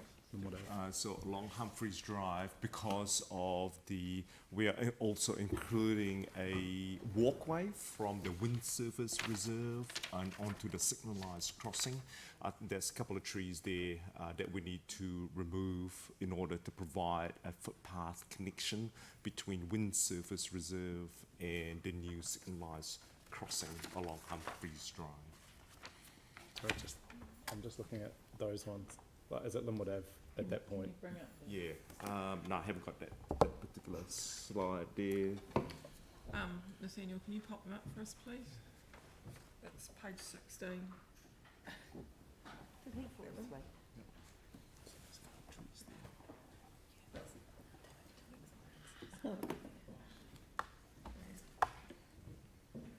So it's two exotic trees down near the entrance to Windsurf Park. So we acknowledge that there is a demand to get people across the road there, so we are trying to put a safe crossing in to get people across to Windsurf Park as well. Yeah, the keys just unfortunately aren't very clear. Could we maybe just get a memo? Because it's also really good. It looks like you're planting a lot more trees, which is really cool. And I know we're just doing a tree policy, but if we could just get a bit more specific. Is it that one? That's it. Yeah. That's the one that's under the giveaway and under the giveaway, and that there's two exotics in that spot, but I can't tell from here. It's not that clear. It's all right. Through the chair, if it's okay, we can pop a memo back just confirming Yep. that information. Yeah, that'll be good. Thank you. Right, we'll go into the. You got a question, Phil, or you want to debate? Yeah, sure. We're actually building, in theory, two cycleways, a nighttime one and a daytime one. Is that? Essentially we're improving existing facility along Humphreys Drive. Yes, but that's been tidied up a bit. But can we get the terminology right? It's not a cycleway though, it's a cycle lane. It's on-road cycle lanes for confident cyclists and to use at night. Yeah. In combination with proposing to reduce the speed limit and just try and make it a bit nicer to cycle there. You got a question or debate? Did you want to open the debate or? Yeah. Okay. So Sarah, then Pauline. This has been a long time coming, and I'm glad we've finally got to this stage after several years of looking at the options around the estuary. And I know it wasn't an easy decision the first time up, but we can't go around the estuary. And personally, I think that's a shame because it would have been really nice to join up the coastal pathway around there.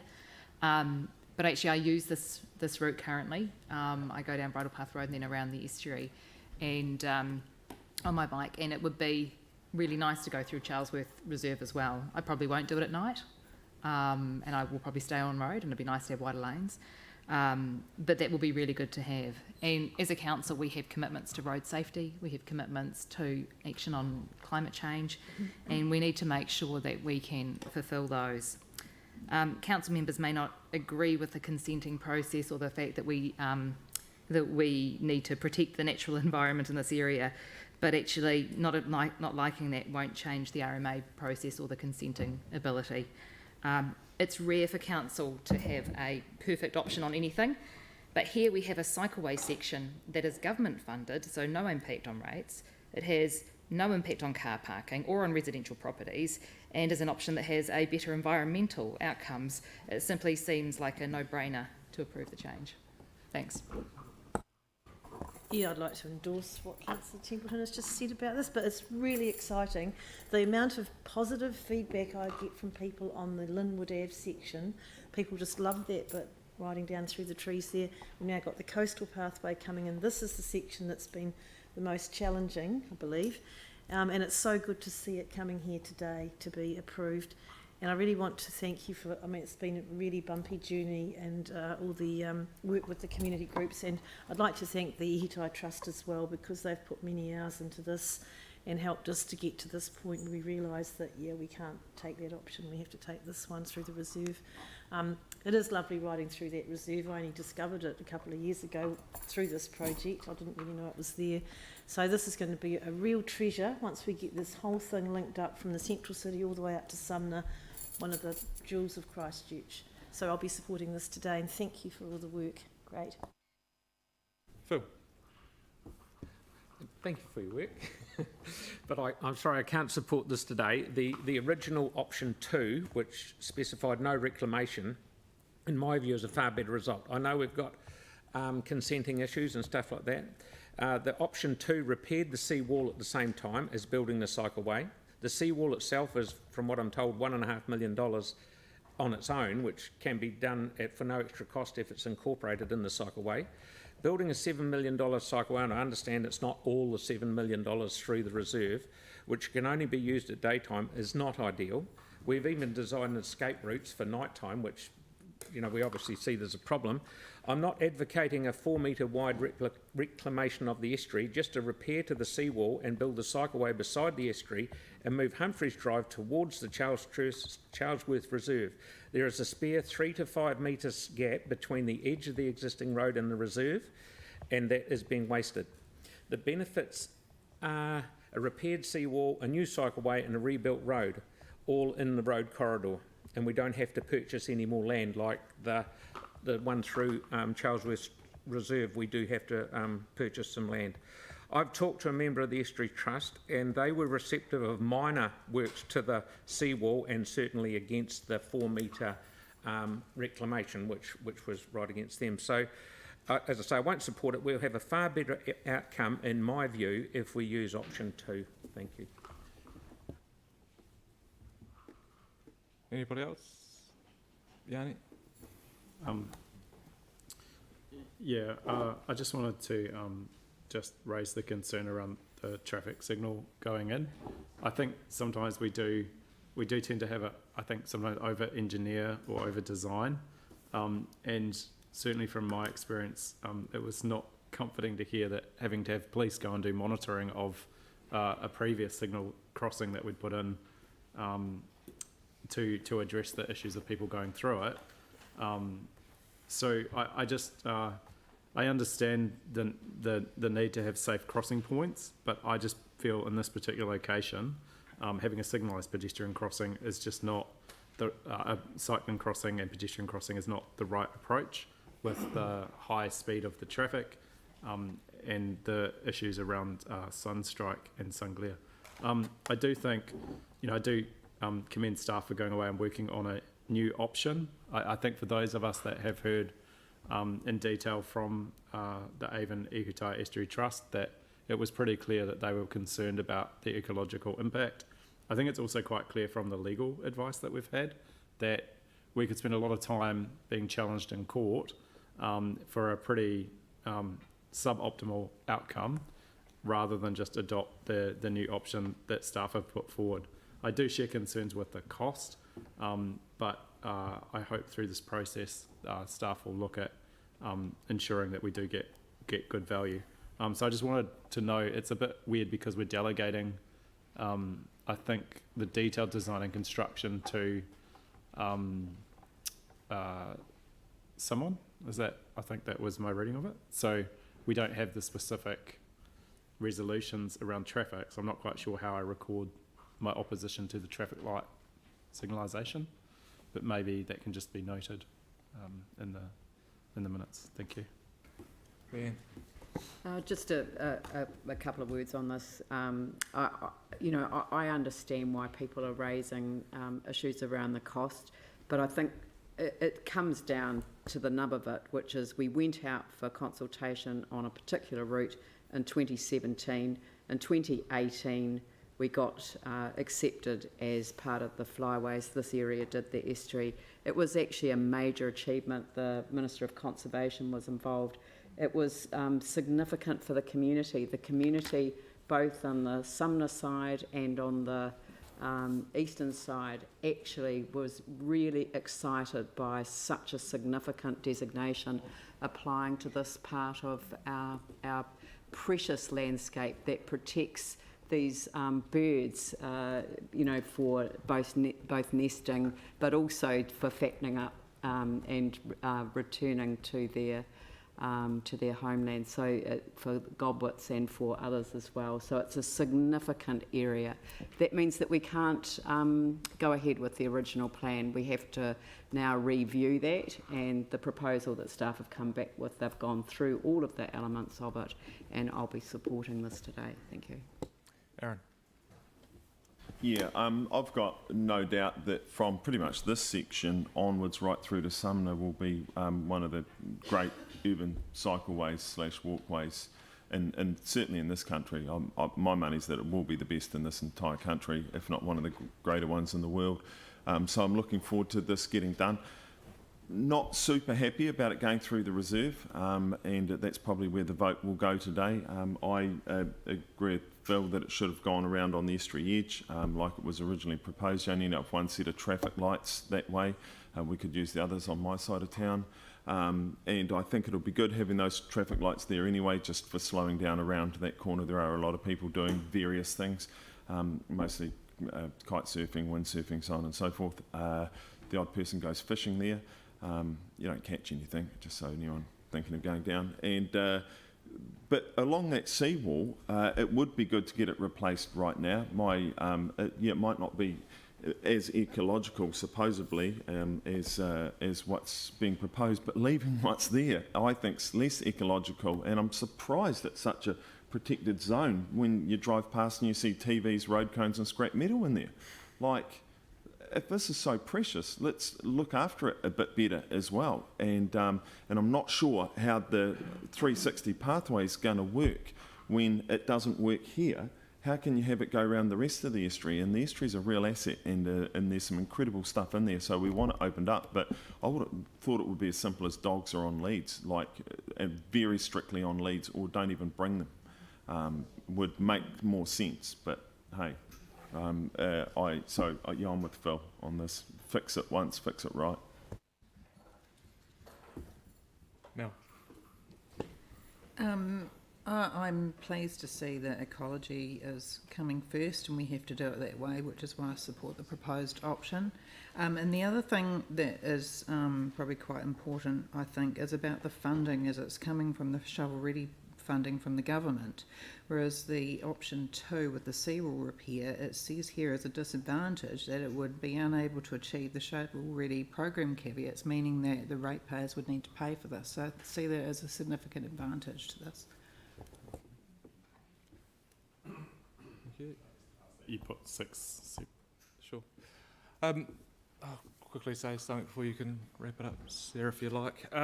Look, I'll be supporting this. I've obviously, like a number of other councillors, have been, I guess, involved with this route and the decision making for some time now. You know, the original decision, we saw an opportunity to get the seawall repaired while we built the cycleway. Obviously, since that point of time, we've had some environmental assessments completed. And the reality is the effects of doing that are more than minor. And it's not just the reclamation of the estuary, it's actually the cycleway or the shared path along the estuary edge and the impact of that. So even if you look to do what Councillor Major has suggested, you're still not getting away from that point, the fact that actually we're going to have users, including dogs, up along a very sensitive area, which is actually, A, it's not going to get resource consent, and B, why would we even want to do that? This is a really important environmental area, both sides of this road, and it's really good to see actually this council has put an environment at the top. It's above cycleways.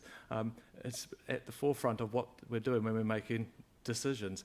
What we've come up with is actually a solution that's just common sense. It makes total sense to what we're doing. Quite frankly, for people to say no to what we're doing, it's just purely showing that you're anti-cycleway.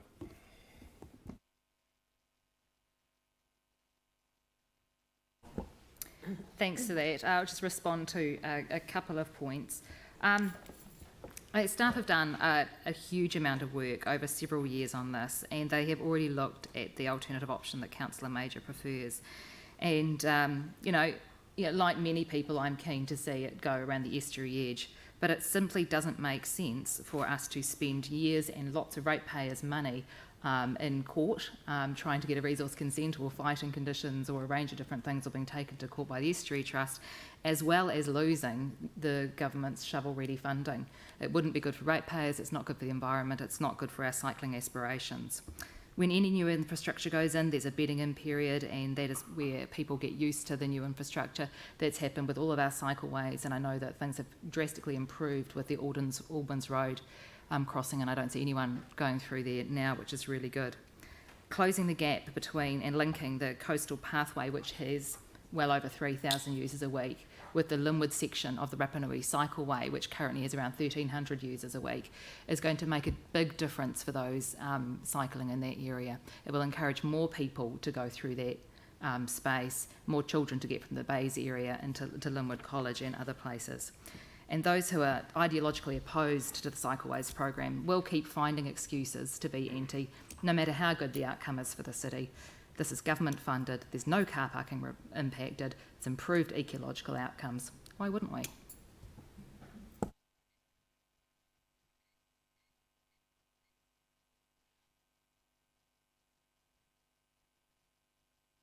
And you just have 6 separately? Or just, yeah.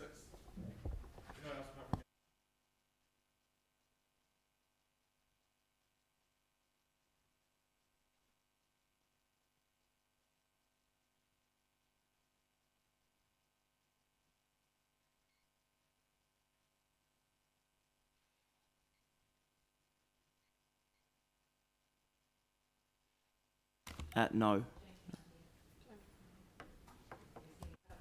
Councillor Johansson? Yes. Councillor Galloway? Yes. Councillor Daniels? Aye. Councillor Coker? Yes.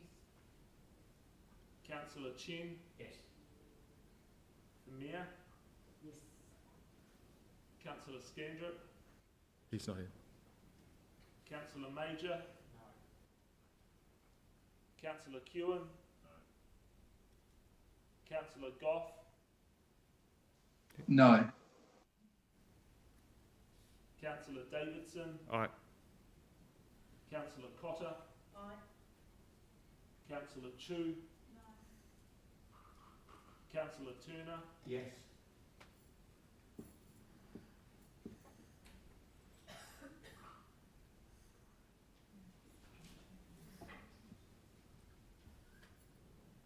Resolutions passed 10 to 5. Thank you.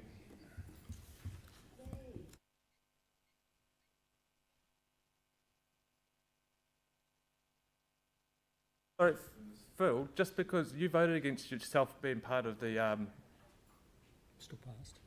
You happy to still be part of that? You voted against yourself being part of the... you decided delegated to do the actual detailed resolutions. You still want to be part of that, I assume? Yeah, it's all right.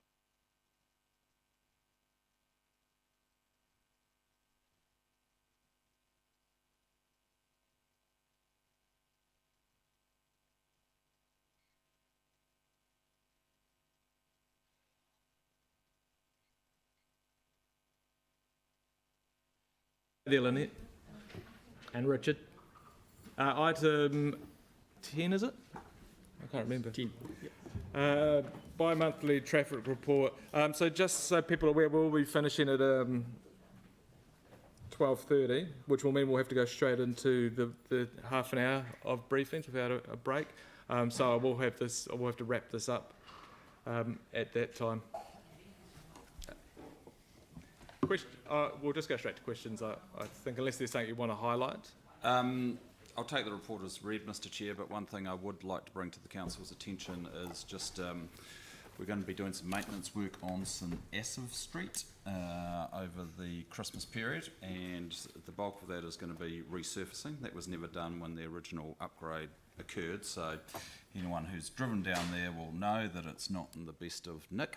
So, and to make it a more attractive environment, we were also looking to dig out some of the concrete build-outs and put some plantings in there. So I just wanted to let the councillors know that we were looking to start that in January, particularly outside the school and cafes, so slightly to the west of Colombo, and then do the rest of it as soon as possible throughout the summer months. But I can certainly send you a memo on that as well, which outlines what we're proposing to do, just so no one gets a bit of a shock when it starts being dug up. Thank you. Pauline?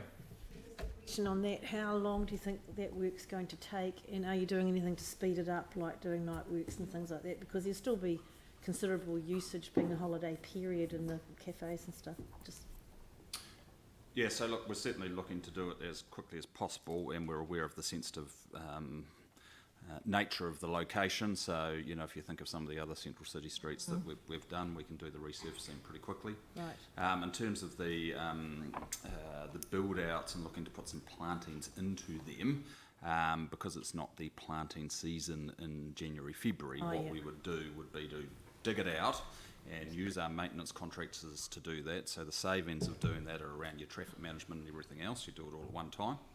And then we'd come back in autumn and do the plantings then. So it'd just be mulch for a period of time. okay, that sounds super quick. Thank you. Thank you. Aaron? Yeah, so just on that, Richard, so are they cutting out some sections? They're not removing entire sections of concrete, they're just putting plantings into the build-outs? Cutting out some of the, not not removing them. Dropping in. So, because one of the things that about St Asaph Street is there's not a lot of plantings there. It's not seen as the most attractive of spaces, and we're looking to improve on what's there. Great. Okay, and how do they go water-wise down there? Sorry? How will the plants go water-wise? Will they have access for their roots to go below the kind of to dirt, or do we have to irrigate? What's the situation? What's been designed has been designed by the landscape architects so that the plants will survive. Without support, pretty much. Well, majority of the time. Yeah. Okay, that's cool. And are you doing a little bit of media around that so people don't start whinging in the break, going, "Oh, it's 5 years old and they're digging it up," as they do? Yeah. Look, we're certainly aware of the sensitive nature of what's happened on St Asaph Street previously. So we want to let you know first. We'll provide you a memo, and we'd certainly let all the people down there be aware of it as well, and there'll probably be a newsline story, so yes. Yeah, okay, cool. Yeah, thanks. So just following up on what Aaron said, we're breaking out the concrete and digging a hole to put plants in. We're not widening the road at all, not lifting a bit of curb out and making it slightly worse, because I do get worried driving down there how narrow it is. Yeah, so look, no, we're resurfacing the existing carriageway, and at the same time we will take the opportunity to dig out some of those build-outs or parts of the build-outs and put some planting in to make it more attractive. So no, we're not. Yeah, I know that, but the road is too narrow. Councillor Major, would you like to actually look at widening those traffic lanes? Because I have a solution. We can discuss it offline. Anne? Well, I wanted to say thank you for the report, because it's actually a really good report, and I like. Sorry. Can we just have Anne talking? Yeah, I was going to say thank you for the report. I love the way you've set it out. It's really easy to read, and you covered all the stuff that actually are the usual questions. Good. Yeah, so thank you for that. Thank you. I've got a couple of questions, if I may. The campaign driving phone free. Yes. Yeah. What role is council having in that?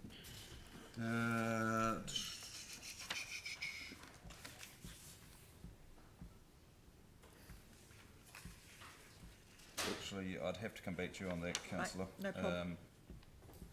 Can I Yeah, it's a great focus. Thinking about education overall, great that the cyclist education got some extra funding. Yeah. That was great, terrific.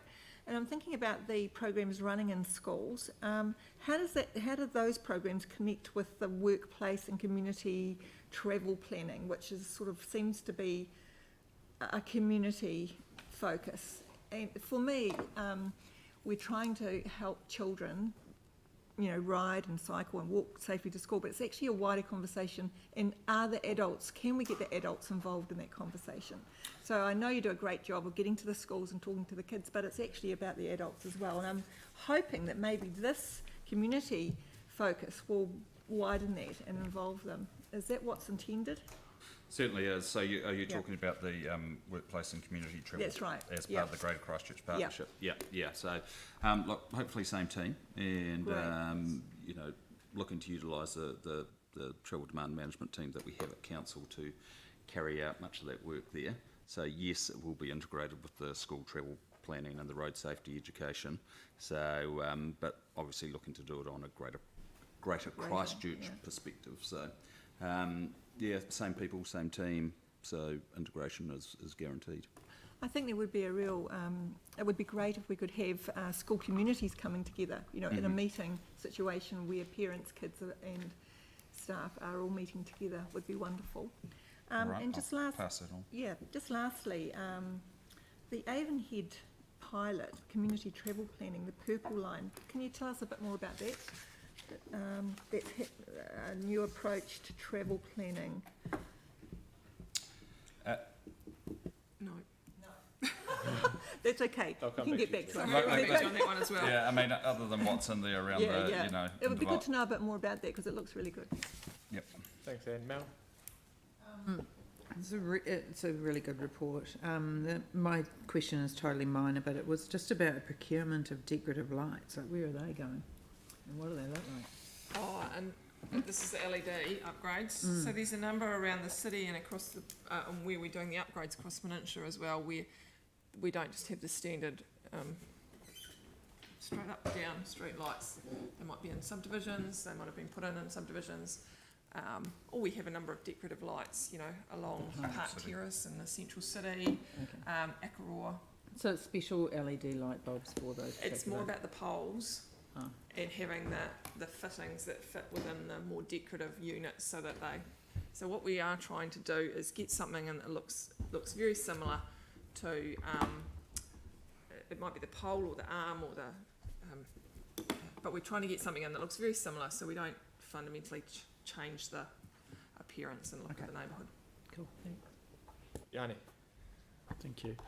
Just one question on the LED lights. I seem to recall that we had a request or a resolution to look in areas of ecological significance that we would have some sort of different response. So yes, I just don't know where that's got to. That's what we're doing. So what are we doing in that space? We're in areas of ecological significance. We're not putting the LED lights in, or we're putting different coloured LED lights in. So I think we fed back on a number of memos on that. The memo that we got just basically says NZTA are requesting that we increase spending in the current financial year. No. I think it was the previous memos. We've talked about the areas of ecological significance. We're working with NIWA in the red zone. We're not putting them into areas of ecological significance, or we're putting different light. But we are also supporting NIWA's study into the effects of light on the night ecology. Okay, cool. So could we just sorry, I haven't been able to find it, but could we just get that? I can recirculate that previous memo. Yep, that would be really cool. Just wanted to check on the acceleration fund. So what do we need to do to actually get some of that money being spent on projects? Like, I know that the community boards have been asked for feedback. Yep, and then we'll come back to community boards in the new year, as we discussed. So is there a time frame for when we can actually start spending that money? Next calendar year, we're looking to start on some of the quick wins. Great. Right, so just where there's projects currently underway where we could get synergy, is there any ability to fast track that? Like Heathcote and Oak Street, which are two of the ones that are mentioned in the business case, and currently we've got contractors in the vicinity. So we've got tenders out at the moment for contractors to bid those works, and we'll evaluate those and look to come back to all the community boards in the new year about the prioritisation in each one of those 5 geographic locations. And then once that's done and we've agreed the scope, then we'll look to start on some of those quick wins and look for synergies with other works that may be being undertaken. Okay. I do believe this, the question around Heathcote and Oak was raised at a different committee a few days ago, and staff are coming back with a response to that. Yeah, it's been put in through the board as well. Just two final things. One is the real-time information. I have put through a request following the ECAN Council meeting forum around, can we get briefed on what we're doing with real-time information for the bus stops? Because I just have no sense of what we're actually doing. And I know it's a lot of money and there's been some problems with the existing ones, but it would be quite good, I think, for us to be briefed at some place. Is there any ability for us to be briefed on that? We can certainly brief you on that. Okay. And just the final one was around the parking operations and compliance, which again is just picking up on this issue of really understanding the charges that these companies are getting from the technology. So I know we paid for the software app to be developed, I think, for the parking. We put in a budget. Phone-based app. The parking, yeah, this is just on page 79.5. The trial of the phone-based parking app. So just wondering if we'll get any sort of financial information back around the cost of transaction versus the impact on the consumer versus the private operator. I'd have to come back to you on that one, so we can do a kind of a catch-all memo. Yeah. Great. Thanks, Johnny. Jimmy. 4.4, bullet point 3, regarding to the progress of Southwest Section 3, the construction. At the moment, because the community still, the concern, those safety issue, particular major cycleway 2 section. One is the intersection of the Gilbert Thorpe's Road and the Waterloo Road, due to the heavy motor vehicle and high frequency of those the pass through. But now our design is only a pedestrian crossing the signal lights rather than the full traffic light. And also the principle of the Hornby High and Hornby Primary School still concerned even the Waterloo Road and the Hay Road. This one is also signalized. But they particularly mentioned even in front of the Linwood College, their community have expressed concern then to convert to change the full traffic light. They mentioned those teenagers, the safety is more than the kind of design, etc. I just don't know how to improve this conversation with the community, with the school. It's my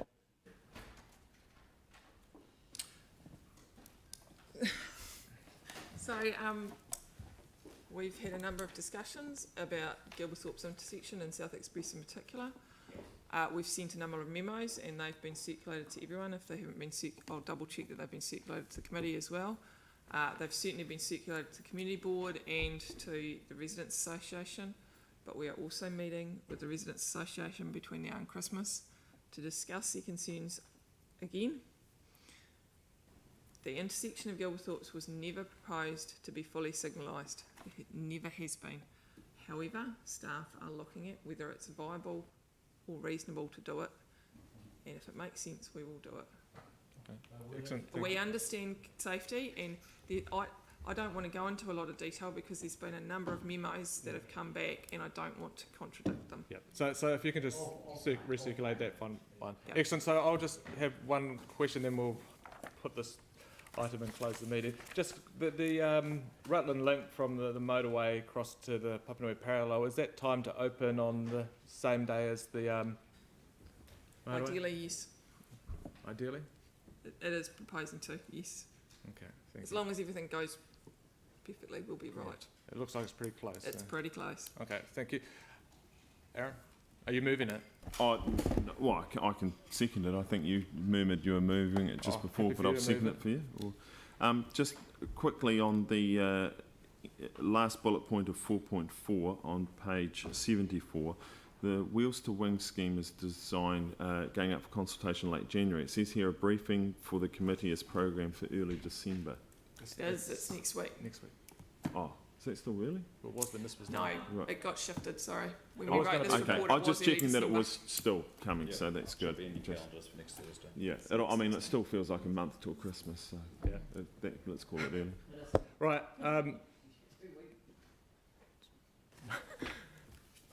Any debate? All those in favour? Against? Carried. Councillor Chen, do you want to close with the card here? Okay. Closing Karakia, Uluhia, Uluhia, Uluhia, Kite Ulu, Tapu Nue, Ote Tani, Kawatia, Kamama, Tenan Ko, Te Tinana, Te Wairua, Ite Awa, Ta Kata, Kia Tina, Homiye, Huye, Taiye. Thank you. Thank you. Right.